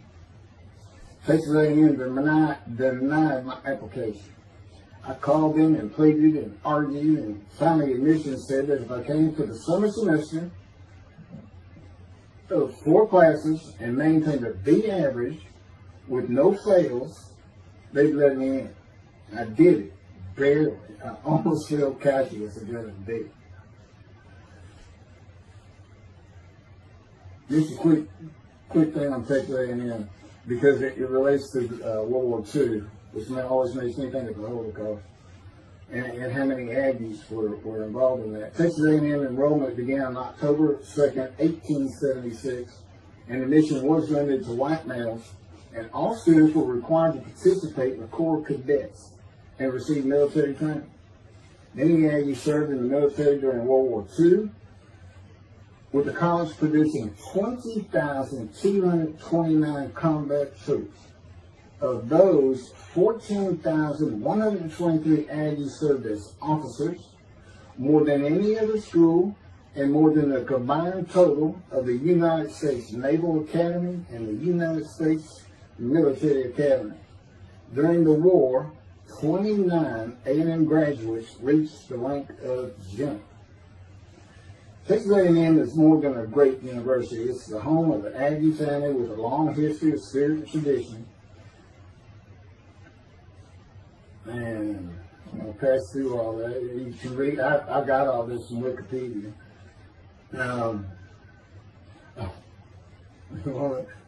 Like Notre Dame, it's a school full of tradition, especially notable at football games and in campus life, drinking beer at the Dixie Chicken. I had a good friend in what is now the volunteer Corps of Cadets, and we've been shooting pool and drinking beer all night on the weekend, and finally left sometime after midnight. I walked my friend back to the quad, Corps Cadet Quad, a large open area where people could gather, surrounded on 4 sides by dorms for cadets only. And I dropped him off at his room. Before he shut the door, he looked at me, and not for the first time, said, "Want to race?" He's fast. We used to race anything. I said, yeah. Of course, we were pretty much, we had a lot of this. I said, yes. And he went to the end of the hall and took off at the other end of the hall. He was fast, but I was pulling away with just a few yards to go and hit the wall before I could stop and busted my chin open. Blood's pouring out everywhere, people opening doors. Look, that's what the little guy did to the taller guy. I also sprained my ankle. These are my injuries that take very. I also sprained an ankle so severely playing basketball with football players that I was in a cast for 6 weeks. Those were my only injuries in the 3 years of being here. It was the gunshot that changed me and everything in my life. I married Denise when I graduated from A&M in '79. Just 3 years after graduating high school. I went through in 3 straight years. Because I had those hours from the first summer, I just went ahead and went the next summer too. And I got out, and the average for most A&M students is 5 years. But I went through in 3. And of course that meant I never dropped a class. It also meant I had a low GPA, grade point average. And I didn't realize how important that was for admission to law school. I was denied admissions from every school across the nation I thought I could get into. I do not know how my dad knew about South Texas College of Law in downtown Houston, but he made some inquiries and found out the dean was a graduate of Texas A&M. And we're known for helping each other. We set up an appointment with the dean. I told him of my rather intense home life and wayward ways, and that the A&M had given me a chance to prove myself as a capable student. You know, he hemmed and hawed, looked around the theater, and gave me the same opportunity A&M had. 4 summer classes, D average, and no fails. I did it. I was terrible with chemistry and math, but it turns out I had good reading and comprehension. Probably from reading all those science fiction books in school. I graduated in '82, and I did great on the bar examination. Chief Ellis McCarty, attorney at law. Who would have believed it? Which reminds me of verse 1 of Isaiah 53. Who can believe what we have heard? And that's what any of my friends would say about me getting out of law school. Much less what's happening today. You go find somebody that knew me in high school, they say, who? Oh, that can't be true. Get out of here. I know him. Get about it. Chapter 5. 27-year headache. I'm going to pick up with that on another video. And then that'll be it. Some general comments. 5 and 6. I'm not sure what 6 is. Yeah, 27-year headache. I'll go ahead and mention God in one of these actions. And I won't say anything about the dog who took a hard left between my legs. It's about just my knee, my leg. I won't mention that. Or hitting the big sleeve on the track. And then to me, my arm just took off. I wouldn't have hit him with my right arm. The things he is showing. And getting gut shot. Yeah, I think I would have figured that, you probably shouldn't be hanging out with this fellow anymore if you're going to be talking to his ex-girlfriend for me. Little things like that, he controls my perception. Little things like that in my life to make sure I am the man of Isaiah 56. If anybody thinks I'm going to back off saying that, they're wrong. I've been through too much. My whole life is dedicated to this time, the day of the Lord. As a matter of fact, what about my day? I said, what about my day? Well, he said, well, first of all, God's speaking with you and living with you. Most people say that's pretty good. I said, yeah. But anyway, here's something he's promised me that he lets me check out all the time. And I'm going to put on the screen.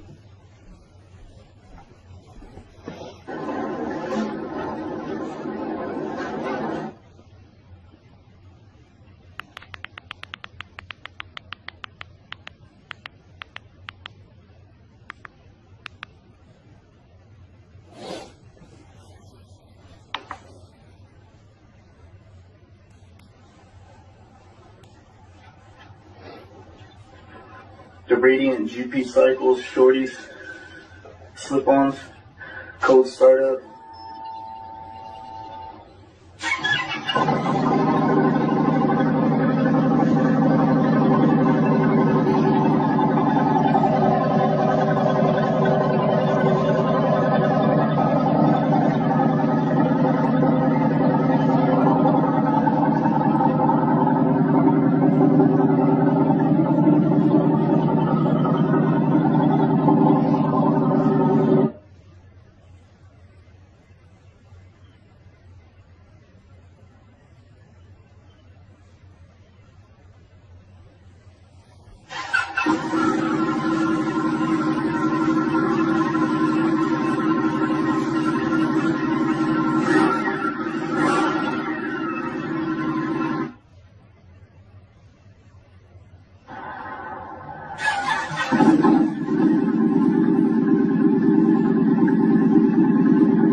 27-year headache.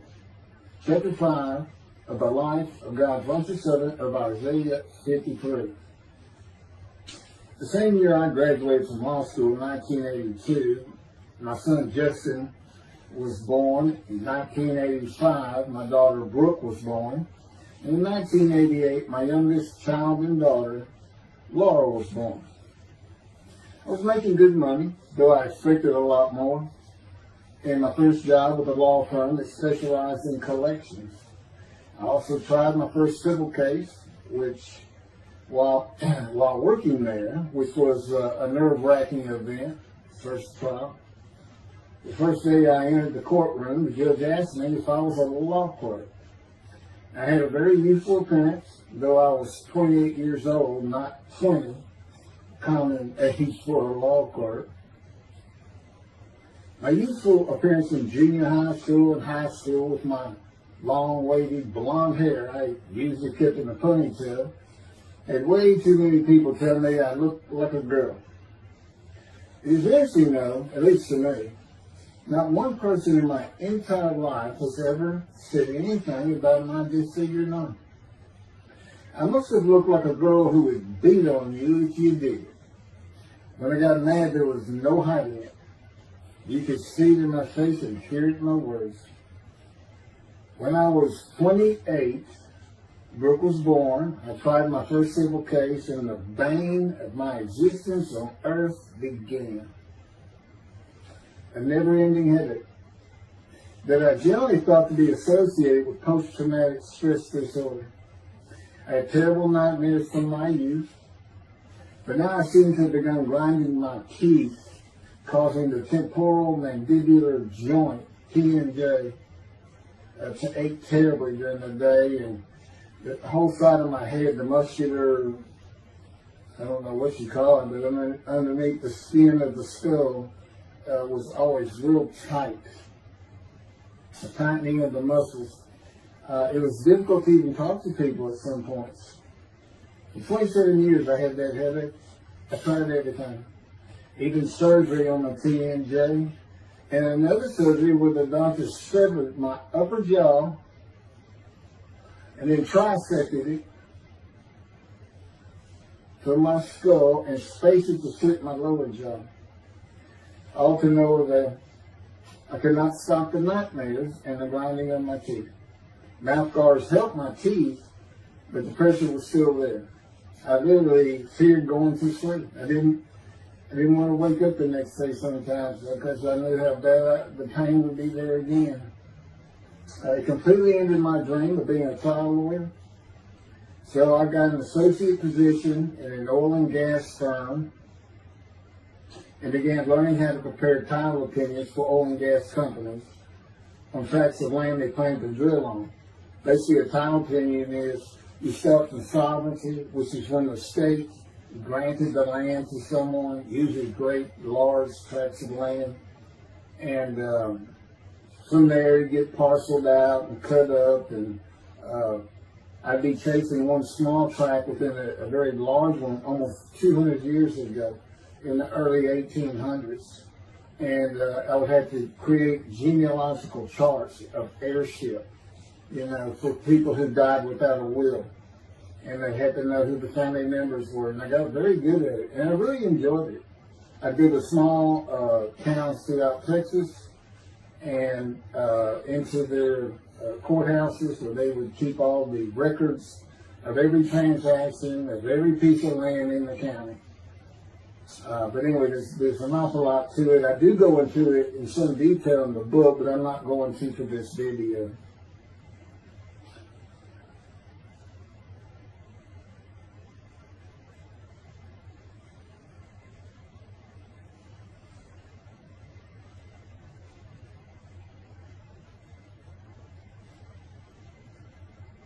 Eventually, I had my own firm. It's just me. In my own office, and I was doing very well, though billing hours for title work is generally lower than other areas of the law, by the hour.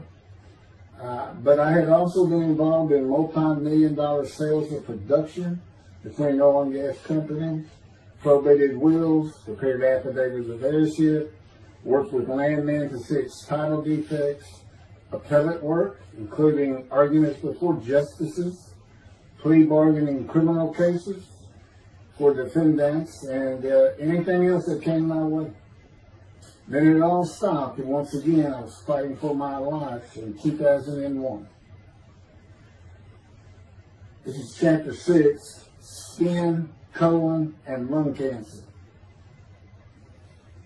Oh, just God will have me tell you, he gave me those headaches. When he came to me, I stopped having nightmares. He provides my dreams for me now, and often as a learning experience. But the grinding of the teeth, everything stopped, and I thought it was just because I wasn't having nightmares. It took away any symptoms of PTSD, for which I was receiving money from an insurance company for disability, partial disability. And that went on for about 7 years. Then one day we're out walking, year 7 or 13, and I had that headache. It just came, and I just stopped. And I said, "You got to be kidding. You did not give me those headaches." He said, "Yes, it is. It's necessary. You are considered the suffering servant of Isaiah 53. You had to suffer your entire life until you're suitable for my purpose," and that includes sitting every verse of Isaiah 53. At that time, I finally read it 7 years into all this. It was about year 2, I think. But yeah, he did.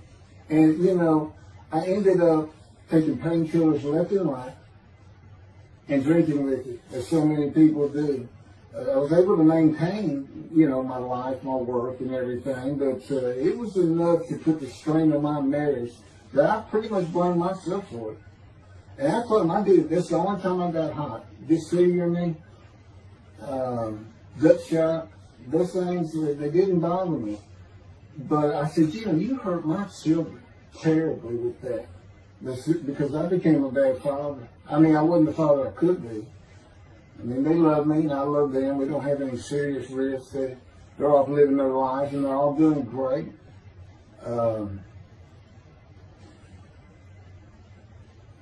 But if they consider themselves anything, they're Christians. And although I don't think any of them are overtly religious, or that they're in church every Sunday or anything like that, but when I started going to the conservative synagogue here in town, and I told him I was converting to be Jewish, they're pretty much just saying I would be a Jew, I guess. I'm not sure that I didn't believe in Jesus. There's probably more of it, God says. But really hasn't costed them much at all in 7 or 8 years. But anyway, so God gave me the headache, just to make sure.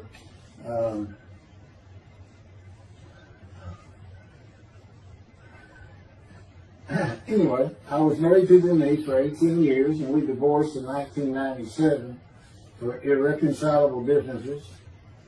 We agreed that she maintained custody of the children. The first to leave was Justin, and he came and lived with me. Then Brooke started getting in trouble, who is, as tough as she is beautiful. Her mom's very difficult to get along with. Justin was a lot like me at his age, and trouble followed him everywhere he went. Like me, he was hard to talk to, and like me, his getting out of high school was a coin flip. He's doing great. He learned the oil and gas landman business, and I helped him out as much as I could, and friends of mine helped him out even a lot more. And he's very successful. Married, no children.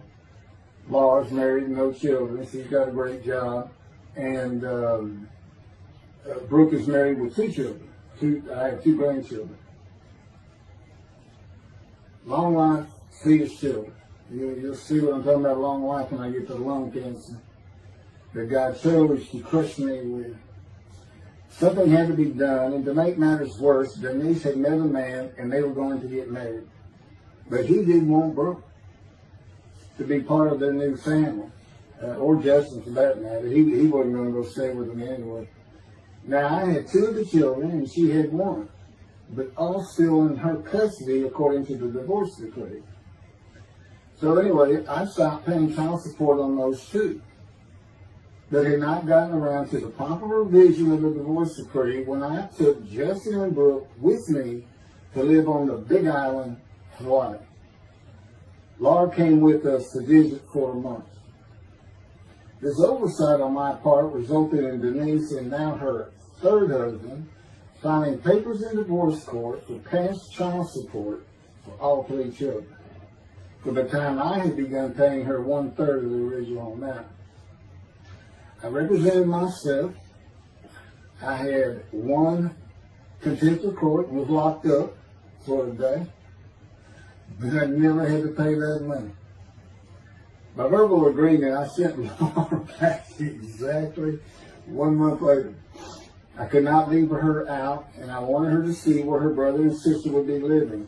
They were all so close and protective of each other, and still are to this day. And she was so sad.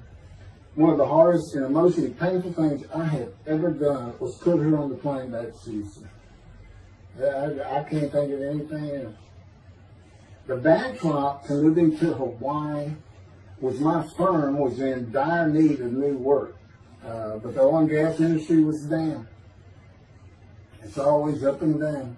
And my clients were not drilling. A landman I knew called and said his sister in Hawaii, a brilliant idolater, but not a good businesswoman, needed help resolving creditor issues stemming from her new offices and equipment purchases. I told him it was a good time for me, as things were slow, and who's going to turn that free expense trip to the Big Island, Hawaii. So I went and took care of everything without charge, but of course everything was paid for.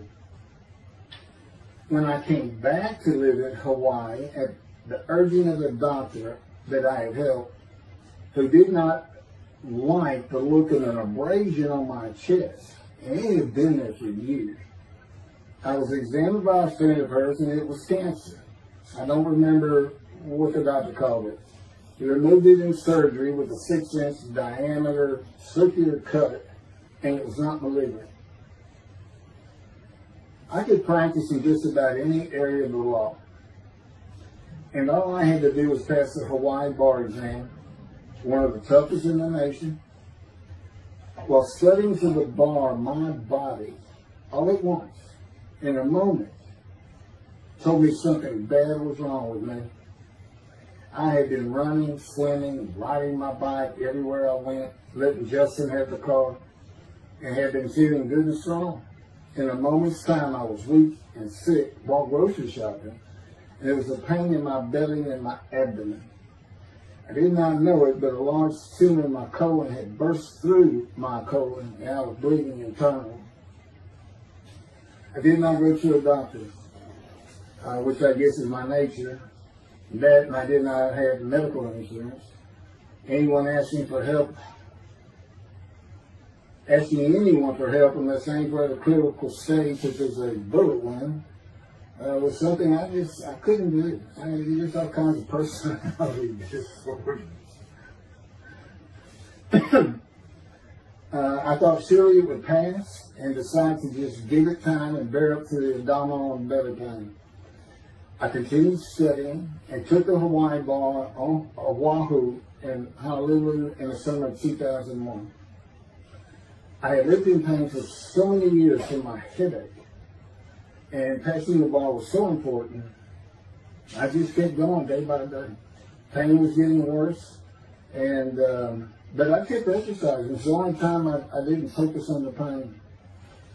I had always been a fast healer, and I thought that any day it would just go away. I finally could no longer take it. Brooke, it turns out, was in Houston visiting with her mom, and I left Justin at our little, we called it the little green shack. There wasn't much to it. We weren't there very often, really, except to sleep. And went to Houston to find a doctor for diagnosis, staying at my parents' townhome. This is where I'm at now. I had allowed my major medical insurance to lapse using premiums for child support when things had gotten lean. I just needed someone to tell me what was wrong. I would find a way to take care of whatever the diagnosis was. Early September, I was close to dying, lying on the floor of a dingy apartment of a friend who traveled for work. I could no longer get up to even try and get medical help. And I had not told anyone how bad it had become. Then the planes hit New York. Seeing how grief-stricken so many relatives were on the news, I began to think for the first time how awful my children would feel when they found out how and where I died all alone. So I asked my father, again, it's hard for me to ask people for things, for the money to pay for a colon examination that had been suggested by a doctor at one of those clinics you find in a strip mall, the only places I could afford. The doctor who performed the colonoscopy finally found what was making me so ill and unable to eat. A malignant tumor 6 to 8 inches long that had burst through my colon and I was bleeding internally. You know, I come out of anesthesia, partial anesthesia, and he's holding his picture, and it's this great big purple blob, and he said, I couldn't get the scope past this. It's not a good way to wake up. To say it crushed me in my life is an understatement. The pain, the weight loss, inability to eat, all I could do was drink calorie drinks. Began about 4 months before the colon examination. That was 4 months of sheer pain. But as it turns out, I did pass the Hawaii bar exam. It was now early October 2001. The doctor told me, look, you don't have insurance. Go to Bentop Hospital. That's the hospital I went to when I got gut shot. Gunshot. I don't know if gut shot. It sounds good. Forget it, man. And he gave me the picture from the procedure showing what he could not get the scope past. He's shaking his head and saying, you should have come in this early. So I went to Bentop thinking I was here in 75 on October 5, dying, but I did survive. And here I am again on the first week of October 2001. Showed the pictures to the admitting nurse. Instead of them sending me to the waiting room, she just looked at me and she said, Mike, this is a public hospital. I mean, you can wait all day long to have a cold check. She looked at me and said, why did you wait so long? And how are you still alive? And I told her, I have no idea. She did not send me to the waiting room. They had an orderly take me immediately to a room. There they hooked me up to a morphine machine where I could hit a button at a time interval I can no longer remember and receive a small dose. I do know I never missed one. I was very depressed. My parents who waited in that line for admittance with me looked so sad and depressed. It was not one of my better days, though I finally had some pain relief. Day after day, I lay there waiting for the next test they would run. It was during this time I received notification that Denise had filed papers in the divorce court to recover monies for the time I was taking care of 2 of the children. It's also when I received notification from Hawaii that I had passed the bar exam. So, you know, Bentop Hospital, what a lifesaver. I mean, young surgeons in like Baylor University, medical schools, you know, it's a prime position to get your hands on if you're going to be a surgeon. Because you're in surgery all day long and all night long, as long as you can stand up. They're bringing people in. It's just a real hot spot in Houston and a great hospital. But it's not a place you want to stay. You really don't. My doctor would come in and be out so fast, I never knew what was going on. He did tell you my previous surgery to my abdomen, where they opened me up from stem to sternum, complicated removal of the tumor. On October 25, my son's birthday, who was now stuck in Hawaii, They cut me open again and removed the tumor. It was about a week or so later, I was released with a schedule for chemotherapy. I returned to the dingy apartment all alone, and I just stared at the television for weeks. I did, and chemo is so depressing for those who have to go into it. A small room with big chairs for about 20 people who all look like death, including me. Everyone with an assortment of bags of chemo dripping into our arms for hours. It took about 8 hours before I really got sick from it. I had to park a long way to avoid paying for parking and drive a long way to the apartment. It was a very gloomy fall and winter. When I completed my chemo of once a week for 6 or 9 months, more tests were scheduled. I do not remember how many months the chemo lasted. I do remember I did not finish, missing the last 3 sessions. At the end, I could not get out of the door without bursting into tears and just not going. It just wore me down to nothing. On the right side, it was my goal. I had my own apartment called the Loft. It was brand new and very nice on a bayou close to downtown Houston with a running trail alongside it and lots of woods near Memorial Park where I had been running a 3-mile circuit since high school. I returned to being called for follow-up tests, including x-rays of my chest, and the colon cancer had not returned then and to this day. The chest x-rays were another matter entirely. The doctor told me he had bad news and showed me the x-rays telling me the white spots I was seeing was cancer. They were everywhere. Lung sort of cancer, he said, at a stage I could not be treated with any success. My dad was with me, and I asked the doctor, what does that mean? And when he said, you need to prepare for death, the look on my father's face was so sad and hurt at the same time I'll never forget. And we've been through some tough things in this house, every house we've been in. It didn't affect me one bit. I did not feel anything.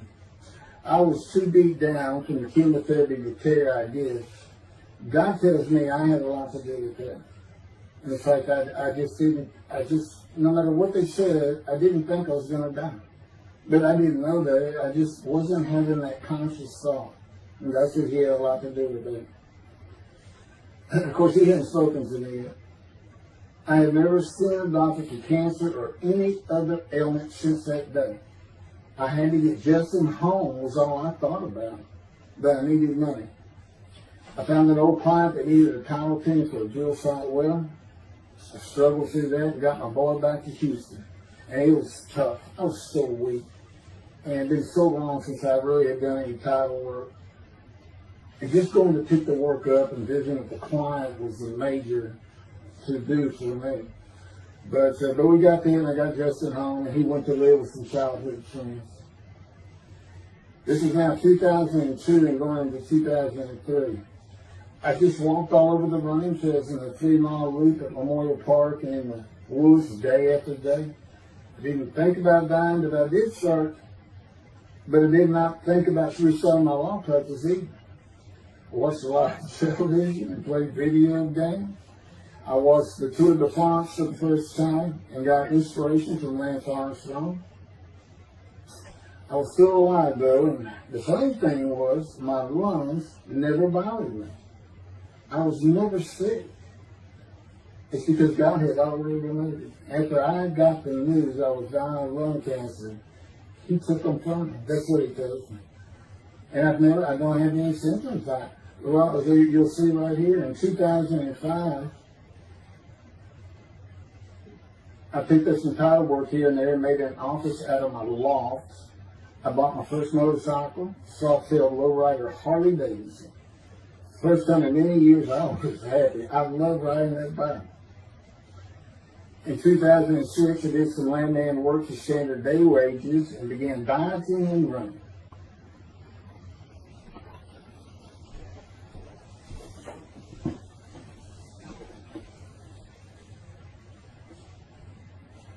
once again, my camera only goes for 29 minutes and 59 seconds, and I don't know, back up just a little bit. In 2006, I did some land work for standard day wages and began diving and running. I had never been a swimmer in terms of training for it. I love the water and swimming, but I never trained with laps at different paces and various distances. Mostly because I was so slow, because of my right arm. I was reaching an age, though, where endurance in my running was more important than speed. And so endurance swimming was too. In Hawaii, I had seen the athletes come to Kailua Kona, where we live and where the Ironman triathlon begins and ends. Matter of fact, my little granny shack was just right on the route where they start. That was a fun week. It was amazing watching the athletes train and prepare for the race. I would think to myself, a human being, the human body cannot do what they are doing. Yet they were and they did. It's just amazing. I decided to learn how to swim more efficiently and how to train for distance and endurance. Get a regular and triathlon bike and innocent triathlons. I was so alive and finally a direction and purpose in my life. Training every day for long periods of time. It really helped with my headache and I slept better. In 2007, I signed up for the March 30, 2008 Lone Star Half Iron Triathlon in Galveston, Texas, and the October 5, 2008 Longhorn Ironman 70.3 in Austin, Texas. You cover 70.3 miles, and you got to do it under 8 hours. And I did real well on the first one. As far as my time, it's 7 hours and a little bit, but I barely made it without disqualification in the one in Austin. And it was primarily because of the hills. It's this very hilly area in central Texas, I did. But I did make it, and swore I'd never do another one. But I did it after the first one too. It's tough. My insurance is still paying for my inability to work, primarily based on the headaches and a diagnosis of PTSD. So I was not working, and I got real serious and trained to swim the 1.2 miles in the ocean, and that would be in Galveston and in a lake in Austin, 56 miles on the bike, and a half marathon, 13.1 mile run. That's what I was able to do with a diagnosis in 2001 of lung cancer that could not even be treated, stage 4. And that's just about impossible. It would take a miracle of God for that to happen, because generally you're going to die within 1 year. They say if you get lucky with good medical treatment, you might make 5 years.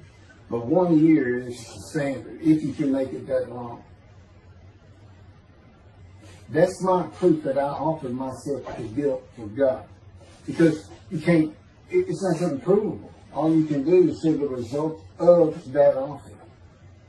And again, guilt and emotion. I got way too many videos and everything to get too detailed on it. But that is the proof. You know, I got the colon cancer 20 years ago when the planes hit New York. And it's that was 2009, right? Too many things go through my mind when I start thinking about those cancer years. But God, He removed it. He had something for me to do, but that's verse 10. God chose to crush him with his disease.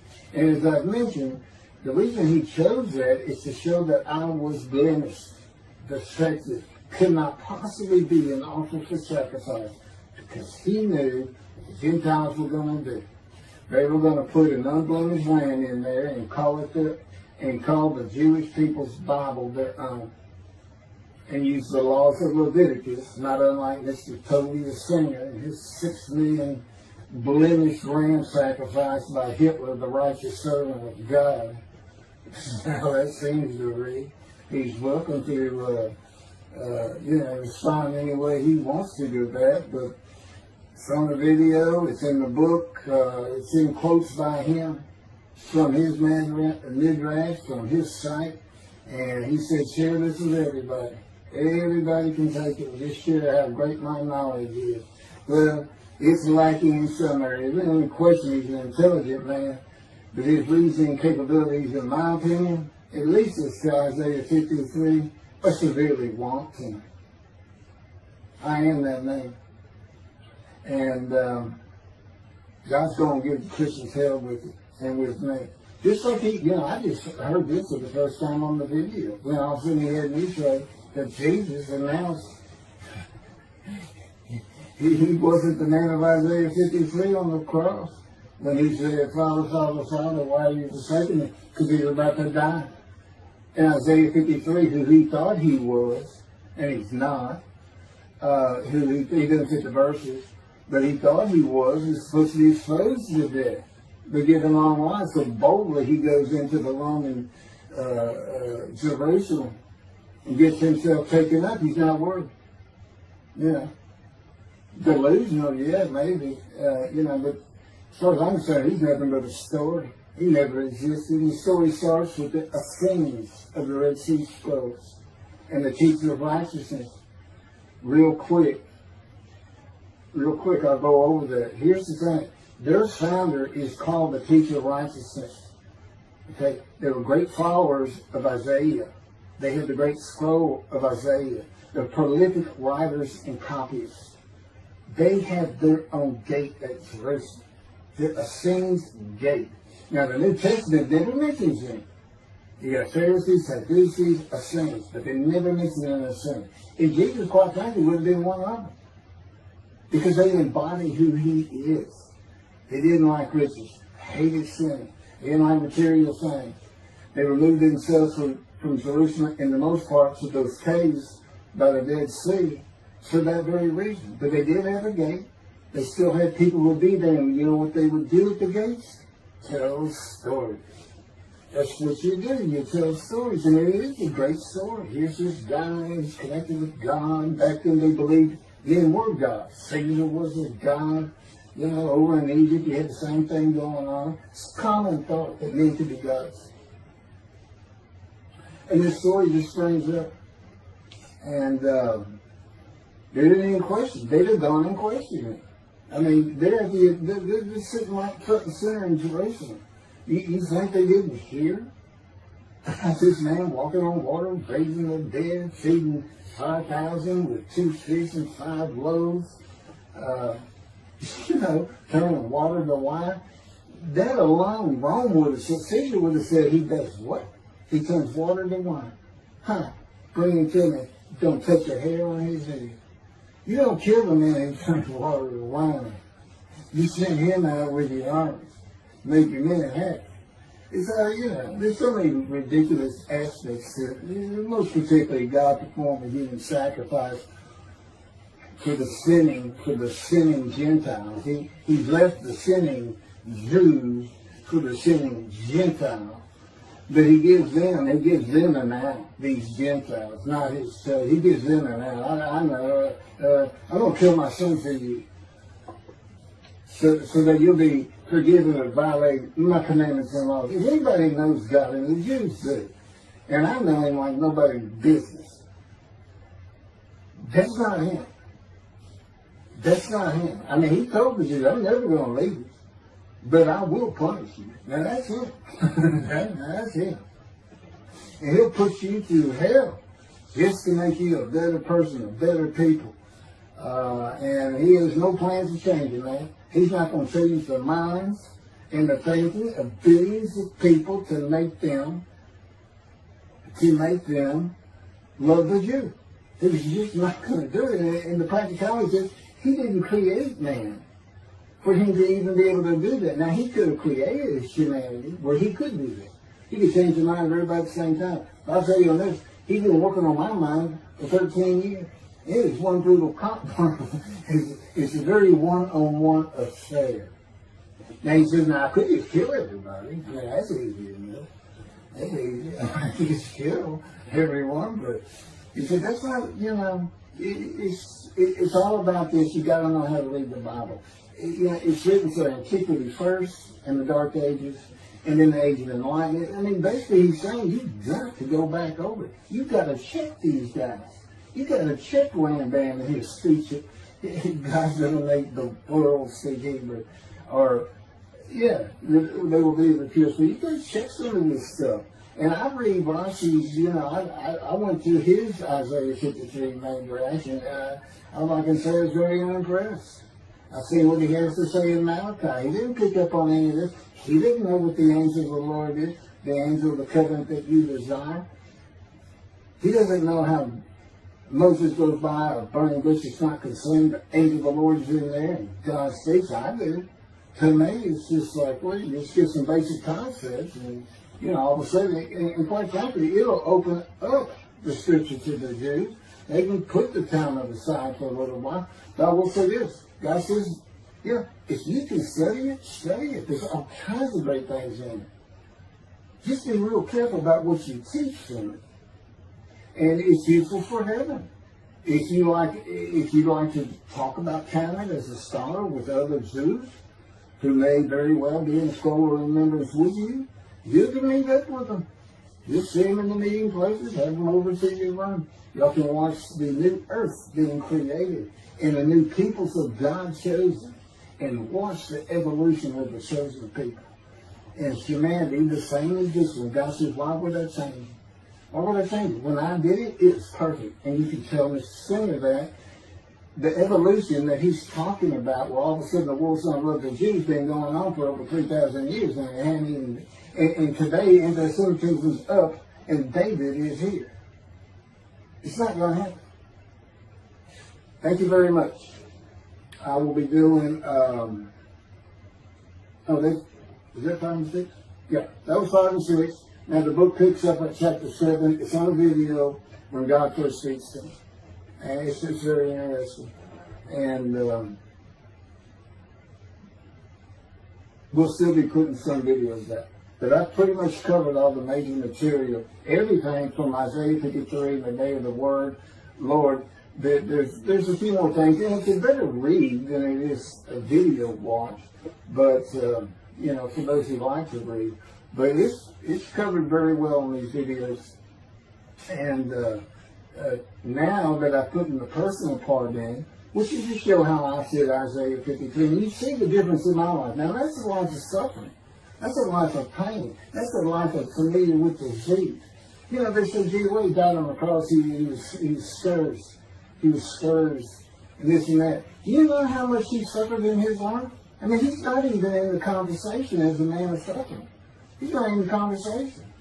Thousands and thousands and thousands of people died horrific deaths back then, and by crucifixion. It's not the only one. This is descriptive of a man and his life, so you can find him, identify him. And what did he do? He never suffered. He's never sick, ever, until the last day of his life. 30 years old, he's got one day, but under his belt is pain and suffering. To me, that's not, you're not even in the conversation. I mean, that's nothing. That's not being suffering. That's just, you had a bad death, sorry. You got whipped first.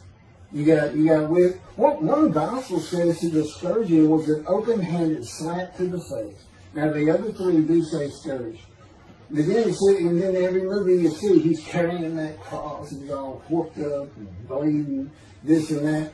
He carries the cross in one gospel only. In the other three, it's carried for him. And then he's on the cross, and what does he do? Father, Father, why are you forsaking me? And then the gospel says, one of them, and then he gave up the ghost. He gave up and died. I laid in the back of the ambulance for 8 hours, doing everything I could in my power to stay alive. Just gave up the ghost.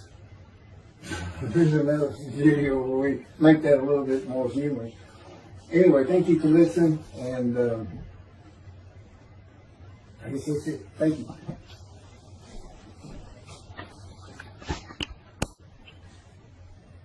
This is a video that leads into a brand new very distinct, not heard from before, commentary on Isaiah 53, which begins actually in Isaiah 52. It's comprised of 7 videos I put together in the last month or so. And I'm just putting them all together with a lead-in video explaining these things and why it's so new, novel, and has such a different view of the scripture from that which Judaism teaches regarding a Messianic era when David comes. The descendant of David, they often refer to him as King Moshiach. Moshiach means the anointed one. And you'll get the idea from the title of this video real quick. God speaks to an atheist. And it began like this. The doctors who gave me 1 month to live from lung cancer in 2002 that developed from my colon cancer metastasizing would have been surprised that I was still alive, to say the least. I had stopped thinking about the lung cancer years before. The white spots in the x-rays that filled my lungs like the stars in the night did not inhibit my breathing or slow me down in any way. At this point in time, I'm training for my first triathlon. And I didn't start small. I did a half Ironman. It's 1.2 miles swimming in an ocean, 55-mile bike ride, and half marathon, 13 miles. They call it the 90.3. One Saturday in the fall of 2007, I was cooking lunch in my small kitchen, post-divorce, and at the stove, when God said, from just a little behind me, as though somebody was speaking to me right here, and above my right shoulder, which is this figure, wash your hands. I turned around to the sink, washed my hands, and turned back to the stove. Now understand, I've been an atheist for 50 years. I mean, I completely denied the existence of God. And then from right here, a small, quiet voice, like an account they have with Elijah at the cave, said, wash your hands. And I simply turned around, washed my hands, and went back to the stove. I didn't say a word to him. I didn't even keep thinking about it. I just did it. That was it. It was as though he had always been there. Just as to Adam. That's what I liken it to. And he dictated this to me. This is from my book, the book of my life that God dictated to me. It's called The Righteous Servant of God of Isaiah 53. No, the life of God's righteous servant of Isaiah 53. And he put it together. And he did it because he actually came to me, as Jeremiah would say, in the womb, but in my first year of life. And like Ezekiel, lit and entered me. So that part of chapter 11 of Isaiah happened well over 62 years ago. That's when that happened. That's when Moshiach was here. For all these rabbis and commentators who have been saying, he's here, no, he's here. Well, he's been here, I've been here a long time, I just wasn't prepared and hadn't even heard his voice yet. But what he did, with Jeremiah, he made sure he was a priestly, godly man and guided his life. With me, it was to make sure I fit every single verse of Isaiah 53 as only I can explain it, what it's for, what it all means, and live a life of suffering familiar with disease. God chose to crush him with disease that he would offer himself for guilt and receive long life to see his children. That's not proof that it happened. It told me 20 years ago, we can't treat this lung cancer. It's too advanced. You're going to die. And you're going to die real soon. You need to prepare for it. And it did crush my life. I stopped work. I just kept waiting to die. And I shouldn't die now. I'm training at this point in 2007. I'm training for a triathlon. I finally said the heck with it all. And that's the proof. Crushed with disease, exposed to death. That's in verse 12. Exposed to death. And here I am, 20 years later, still going. Haven't seen a doctor since. Never received any treatment, which is unheard of with lung cancer. And I had colon cancer before that, and I had skin cancer. I'm a man familiar with disease, that God chose to crush the disease. And these 7 videos put together as one, obviously I wouldn't ask or want, and I couldn't do it, to listen to them all at one time. But I know you can mark your spots and everything. But it was spread out in 7 different videos, and I thought, well, the next video I'll do, I'll have a preamble to it and explain. This is not fooling around. Once you learn my version, which comes from God, of when Moshiach comes, the day of the Lord, which is left out of the Messianic era. But if you ignore me, God says, as my role as Elijah, God says, when he does return to his temple suddenly, it's going to be with, and it's not there, it's going to be with utter destruction to the land. Okay, all this is explained, so I'm not going to keep going in detail and carry on with God first speaking to me, but it was as what Adam would have felt like. This is natural. I mean, to him, you know, having somebody speaking to him from above him, from up here, from within him, it's perfectly natural. And he wouldn't be falling down in reverence and I'm not worthy and all that. It would just be this person's always talking to him and telling him what to do. The fact that he doesn't see him wouldn't probably enter into his mind. This, you know, this is the natural order of the world for Adam and me, particularly today, 13 years later. Still in God's final refinement, preparing me, and now we have the books, the unpublished, Jewish publisher, Christian publishers. I dare not even send it to them, because how harsh I am on Jesus Christ, who said he was the man of Isaiah 53. And it's because of him I had to get crushed with cancer. That's what that's all about. God doesn't have to crush you to make you offer yourself for guilt. He just seized Ezekiel and put him through the fire of refinement, the anguish of it, and sent him off to be a prophet to the Assyrian, Babylonian exile, of which he was one, actually. Ezekiel, the book of Ezekiel is the key to Isaiah 53. That's my backup. See, God, these videos, everything, the way where he put angel of his presence and Holy Spirit, that Judaism doesn't recognize. A host of the Lord's host. It's in the book of Joshua, one time. He did it so they wouldn't find it.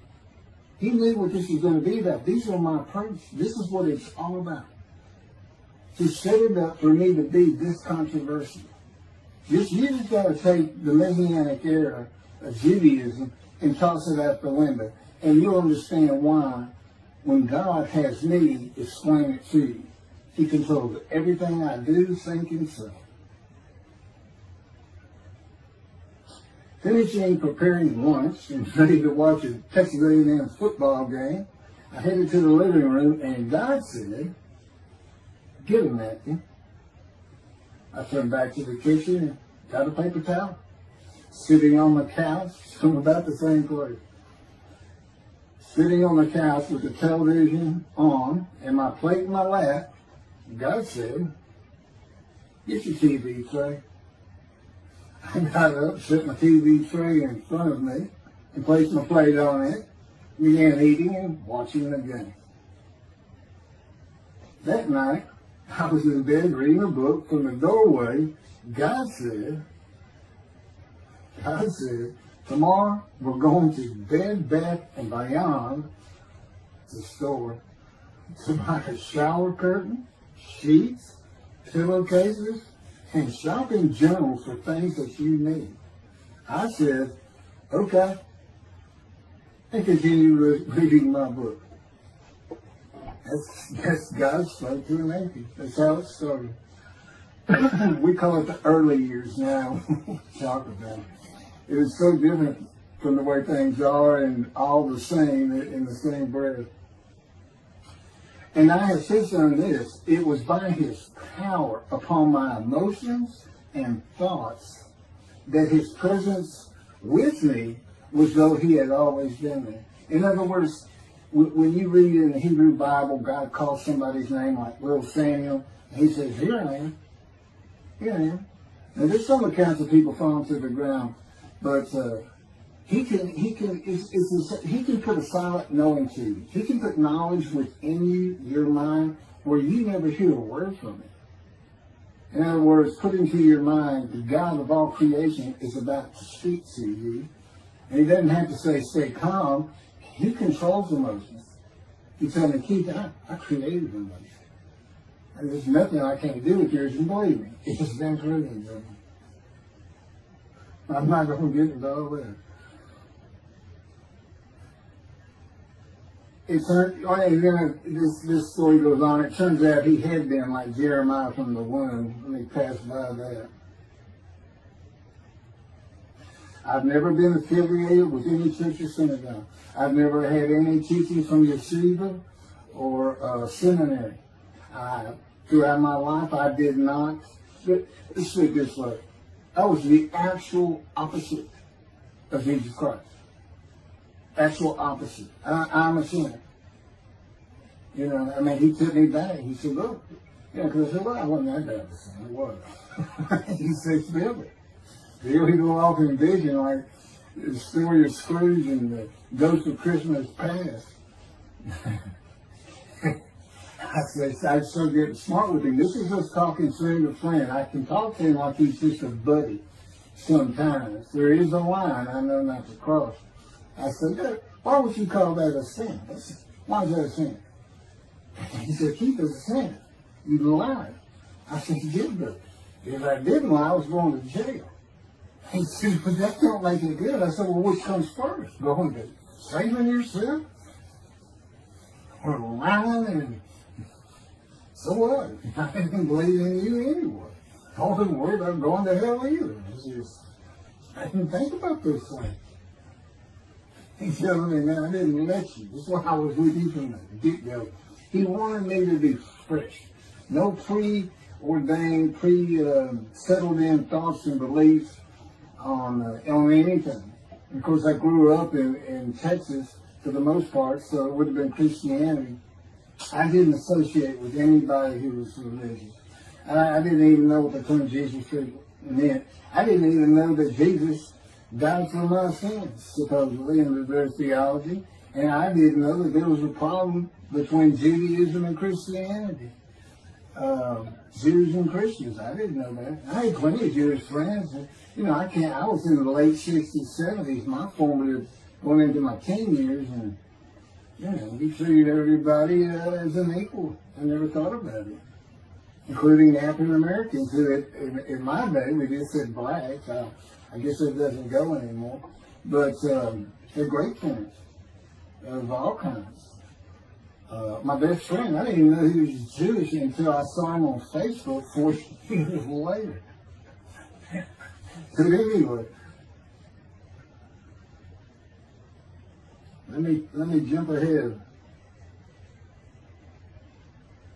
Okay, this is how God communicates with mankind. This is what the prophets are all about. It's not just Ezekiel, a spirit lit and entered into me. At that moment, God was speaking.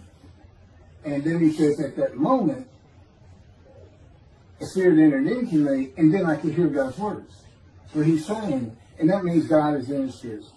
And it's just imagine the presence of God is his mind, and it is composed of elements of the unseen realm that we can't understand, and spirit he created, and the angel of the Spirit, the Holy Spirit, he created. But that's completely different elements. His presence is different from God's presence. But they're like big clouds. And they can float together and be as one cloud. Okay, that cloud is what descends upon you. They are within me and without me. If you, this audience, was in a room with me, they would envelop you all around you. You'd be in the presence of God. The difference with me in that room is that that cloud engulfs me, flows through, it's within and without me, as though there's no break because of my physical structure. My little spirit is a little cloud that also drifted in. That's what it is. And it happened with all the prophets. If they spoke God's words, he was talking to them. He was telling them, write this down. Write this down. All these 20 books or so, the books of the prophets. Ezekiel, write this down. Let's set this up. Jeremiah, write this down. See, the time is coming. Well, that's the time in Malachi. It all comes together, and you'll find it in all these videos. So, and it doesn't just include Moses and the prophets. The man who wrestled with Jacob. Jacob says he wrestled with a man in divine beings. Well, you know, Judaism doesn't acknowledge the Holy Spirit's a person, which is beyond belief, because there's so many references that this is clearly a person, the angel of his presence. But it's just God going to a man saying, hey, wake up, I'm the God of this land. See this man over here asleep? His name's Jacob. Got his head on a rock. Go jump on him and start wrestling. Don't worry about it. I'm going to orchestrate the whole thing. You'll be fine. And the guy would have said, yeah, I am. Let's go.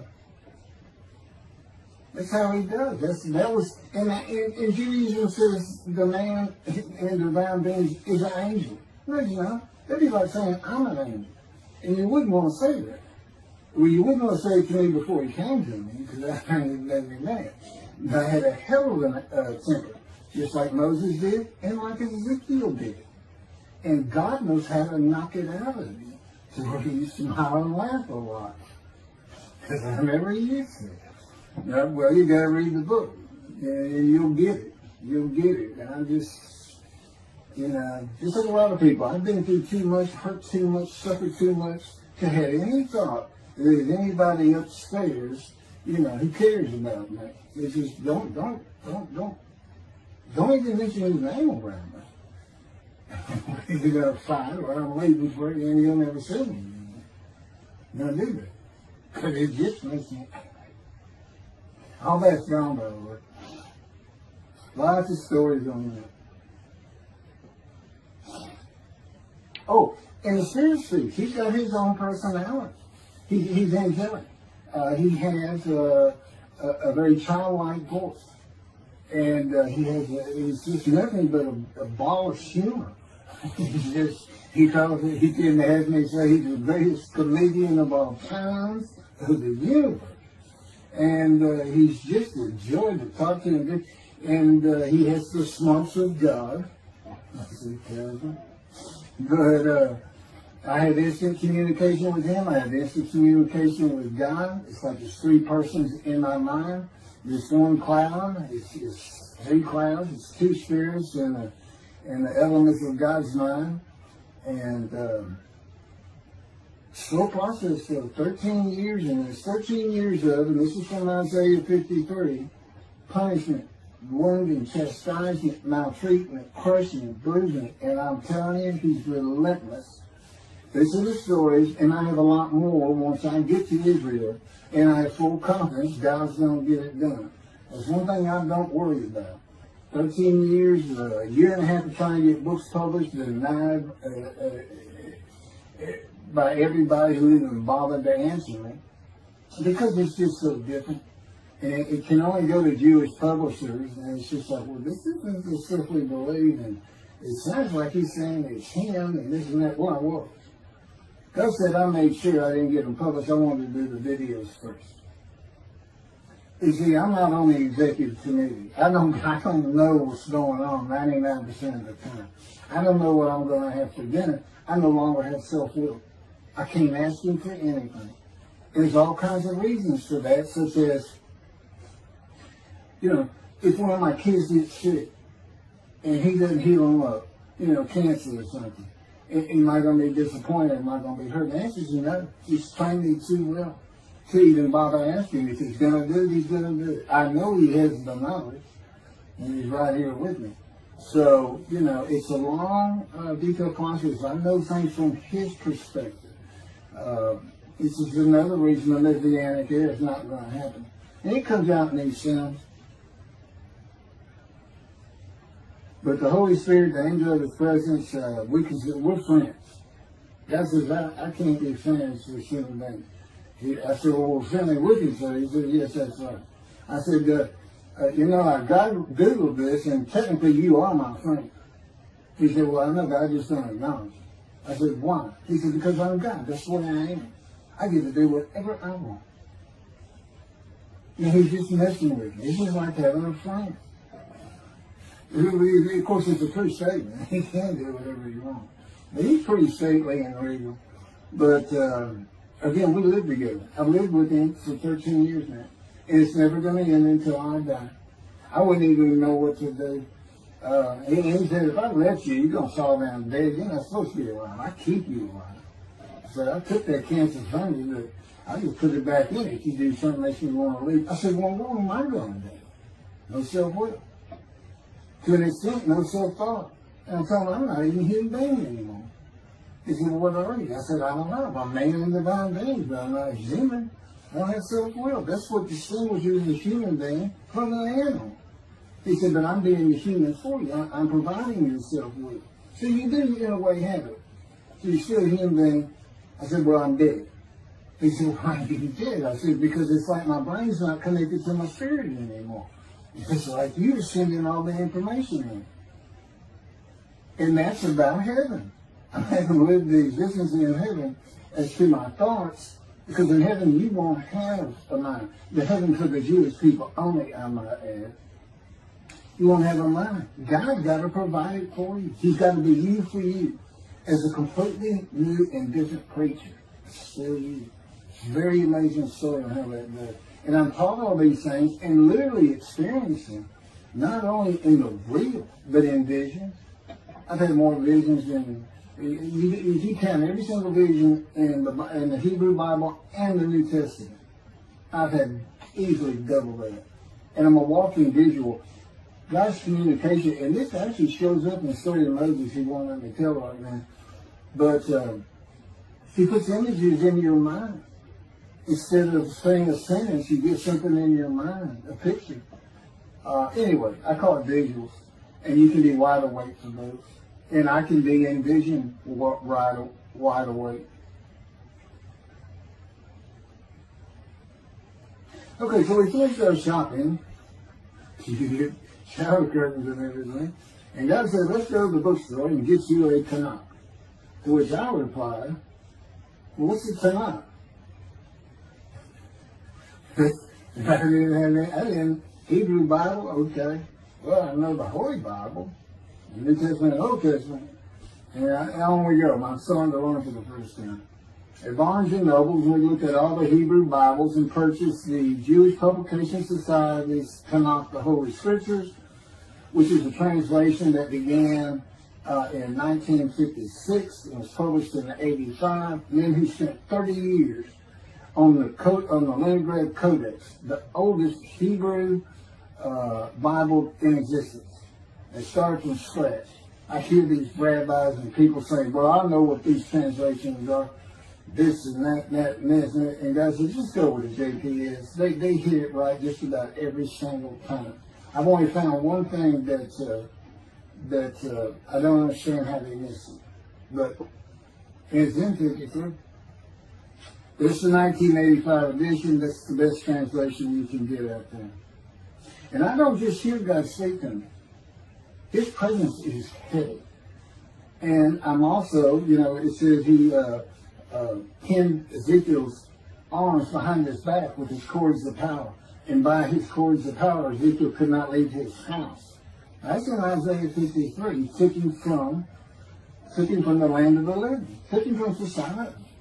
The man of Isaiah 53 lives, so he's taken from society, but that doesn't, from the land of the living, that doesn't mean he died. And there's no crucifixion in 53. So, you start to see how Ezekiel is so important in this. And that's where you find out about the covenants of friendship that come with God in the day of the Lord when Moshiach comes. Again, you don't hear anything about it in this Messianic era. I'll tell you this. I think the Jewish people are going to like this better. I think throwing out all that rubbish Judaism's been teaching from back in antiquity, that's where they're stuck, and see what's really going to happen with God coming back, a man in divine being, with the capabilities of Moses, Elijah, the descendant of David, all their attributes, okay, are in me. I can be each and every one of them, and I can be all four of them at one time. And God can speak to me. So, it's going to be fine, and he wants a simple rebuilt. That's the purpose of Isaiah 53. It says, a purpose which might prosper of God. But he doesn't tell us what the purpose is. Well, we find it in Malachi 3. I sent my messenger before me to clear the way for me, and I shall return to my temple suddenly. But the covenant that comes with David says, I'm going to place my sanctuary amongst you. He already knows it's not going to be there. And then we have Elijah in Malachi 3. Well, he's got a purpose that might prosper. And if it doesn't, God comes with utter destruction to the land. And again, you don't hear it with the Messianic era. Utter destruction to the land. There's 7 million Israeli Jews. How can you not read that and go, that sounds an awful lot like, I'm going to raise up armies against you. How can you just ignore that? Well, anyway, we're going to see stuff. And the purpose that might prosper, I never believed that. I think that just puts the man of the righteous servant of God of 53, I think that puts him with, he's got the same purpose as Elijah. Elijah is supposed to bring the families back together through the laws and teachings God gave Moses, or being mindful of them. That's the new covenant. It's an amendment. It's an amendment that also has a new inclusion of sin forgiveness. Over the last 63 years, God's presence has resided in Texas, Louisiana, Florida, and Hawaii.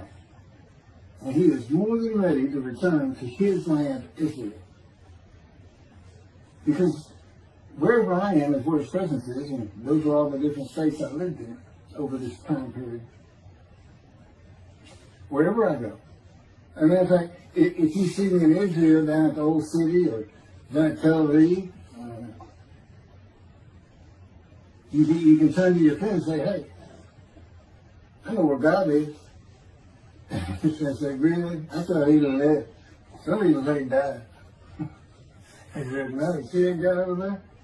He's all around that guy. And some say inside too.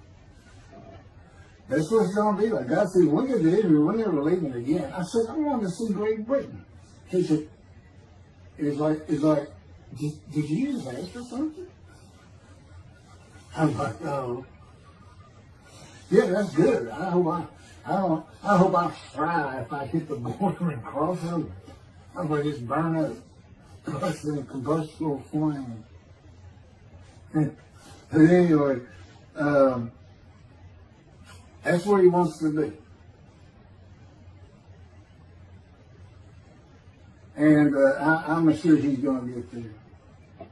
This purpose that might prosper, again, I think it just shows the purpose of the righteous servant and a purpose of Elijah. Because he knew I was going to be teaching. There's only, in the day of the Lord, as you would imagine, he wants to have all the prophecies fulfilled, be done with the prophecies. And there's only a handful, 4 men to come that we've never seen. The descendant of David, prophet like Moses, Elijah, and of course the righteous servant. We only had one description. Even the sages knew you got to have a description of the descendant of David. It's Isaiah 53. They called him in the Babylonian Talmud the leper scholar. You see me referencing it on just about every video. In other words, I'm saying, look, it's not Jesus, it's not the people of Israel as taught today.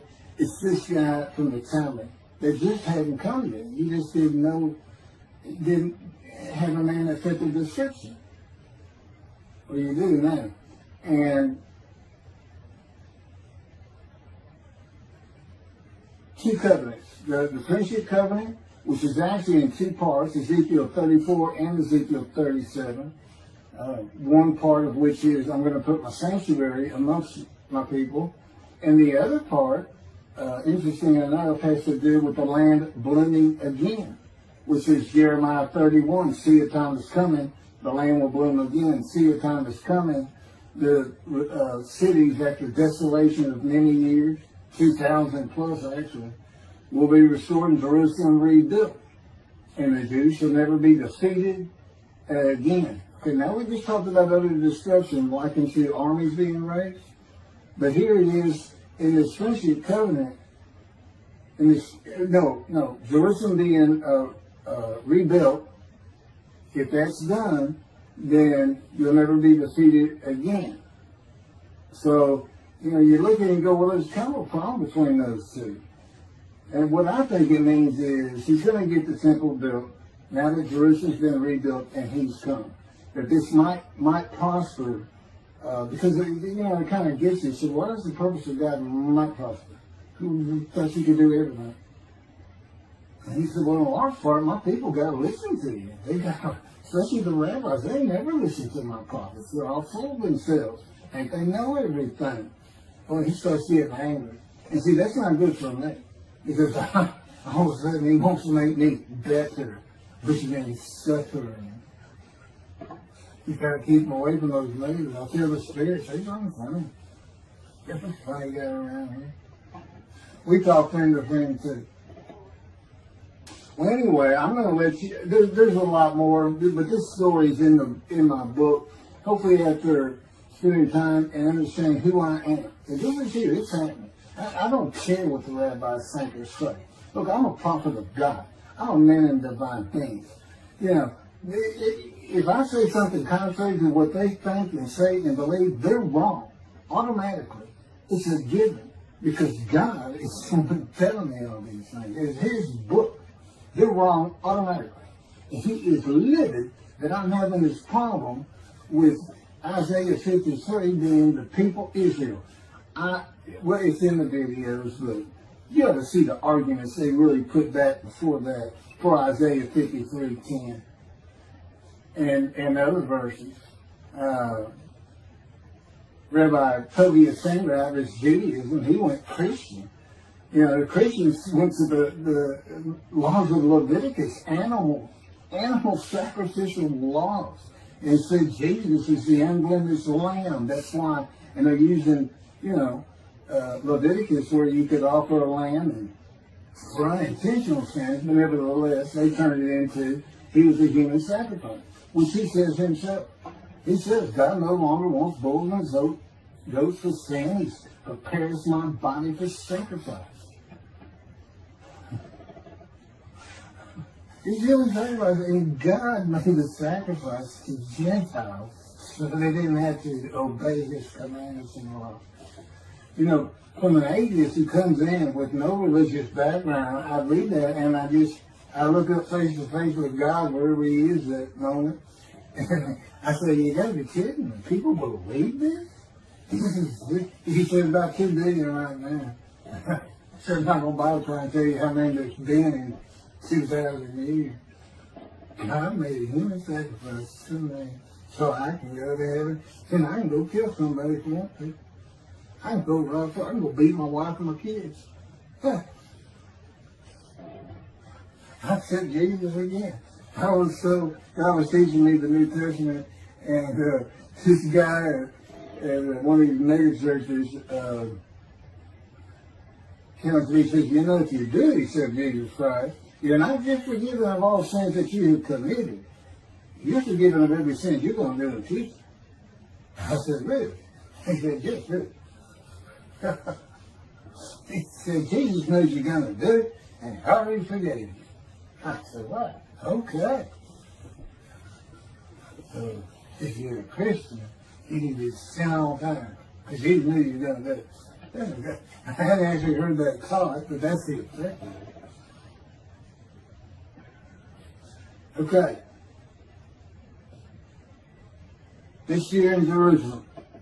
Enjoy the books. Don't try to listen to the video. Don't try to watch them all at one time. But what I did is I put them together for you in the order they should be. And I just thought it'd be easier. And we're kind of coming to the end of our videotaping for a little while, it seems like. Again, I'm not on the executive committee with God and His Spirit. I never really know what we're going to do next. And the books are at keithmccarty.wordpress.com. You can find that on my YouTube channel.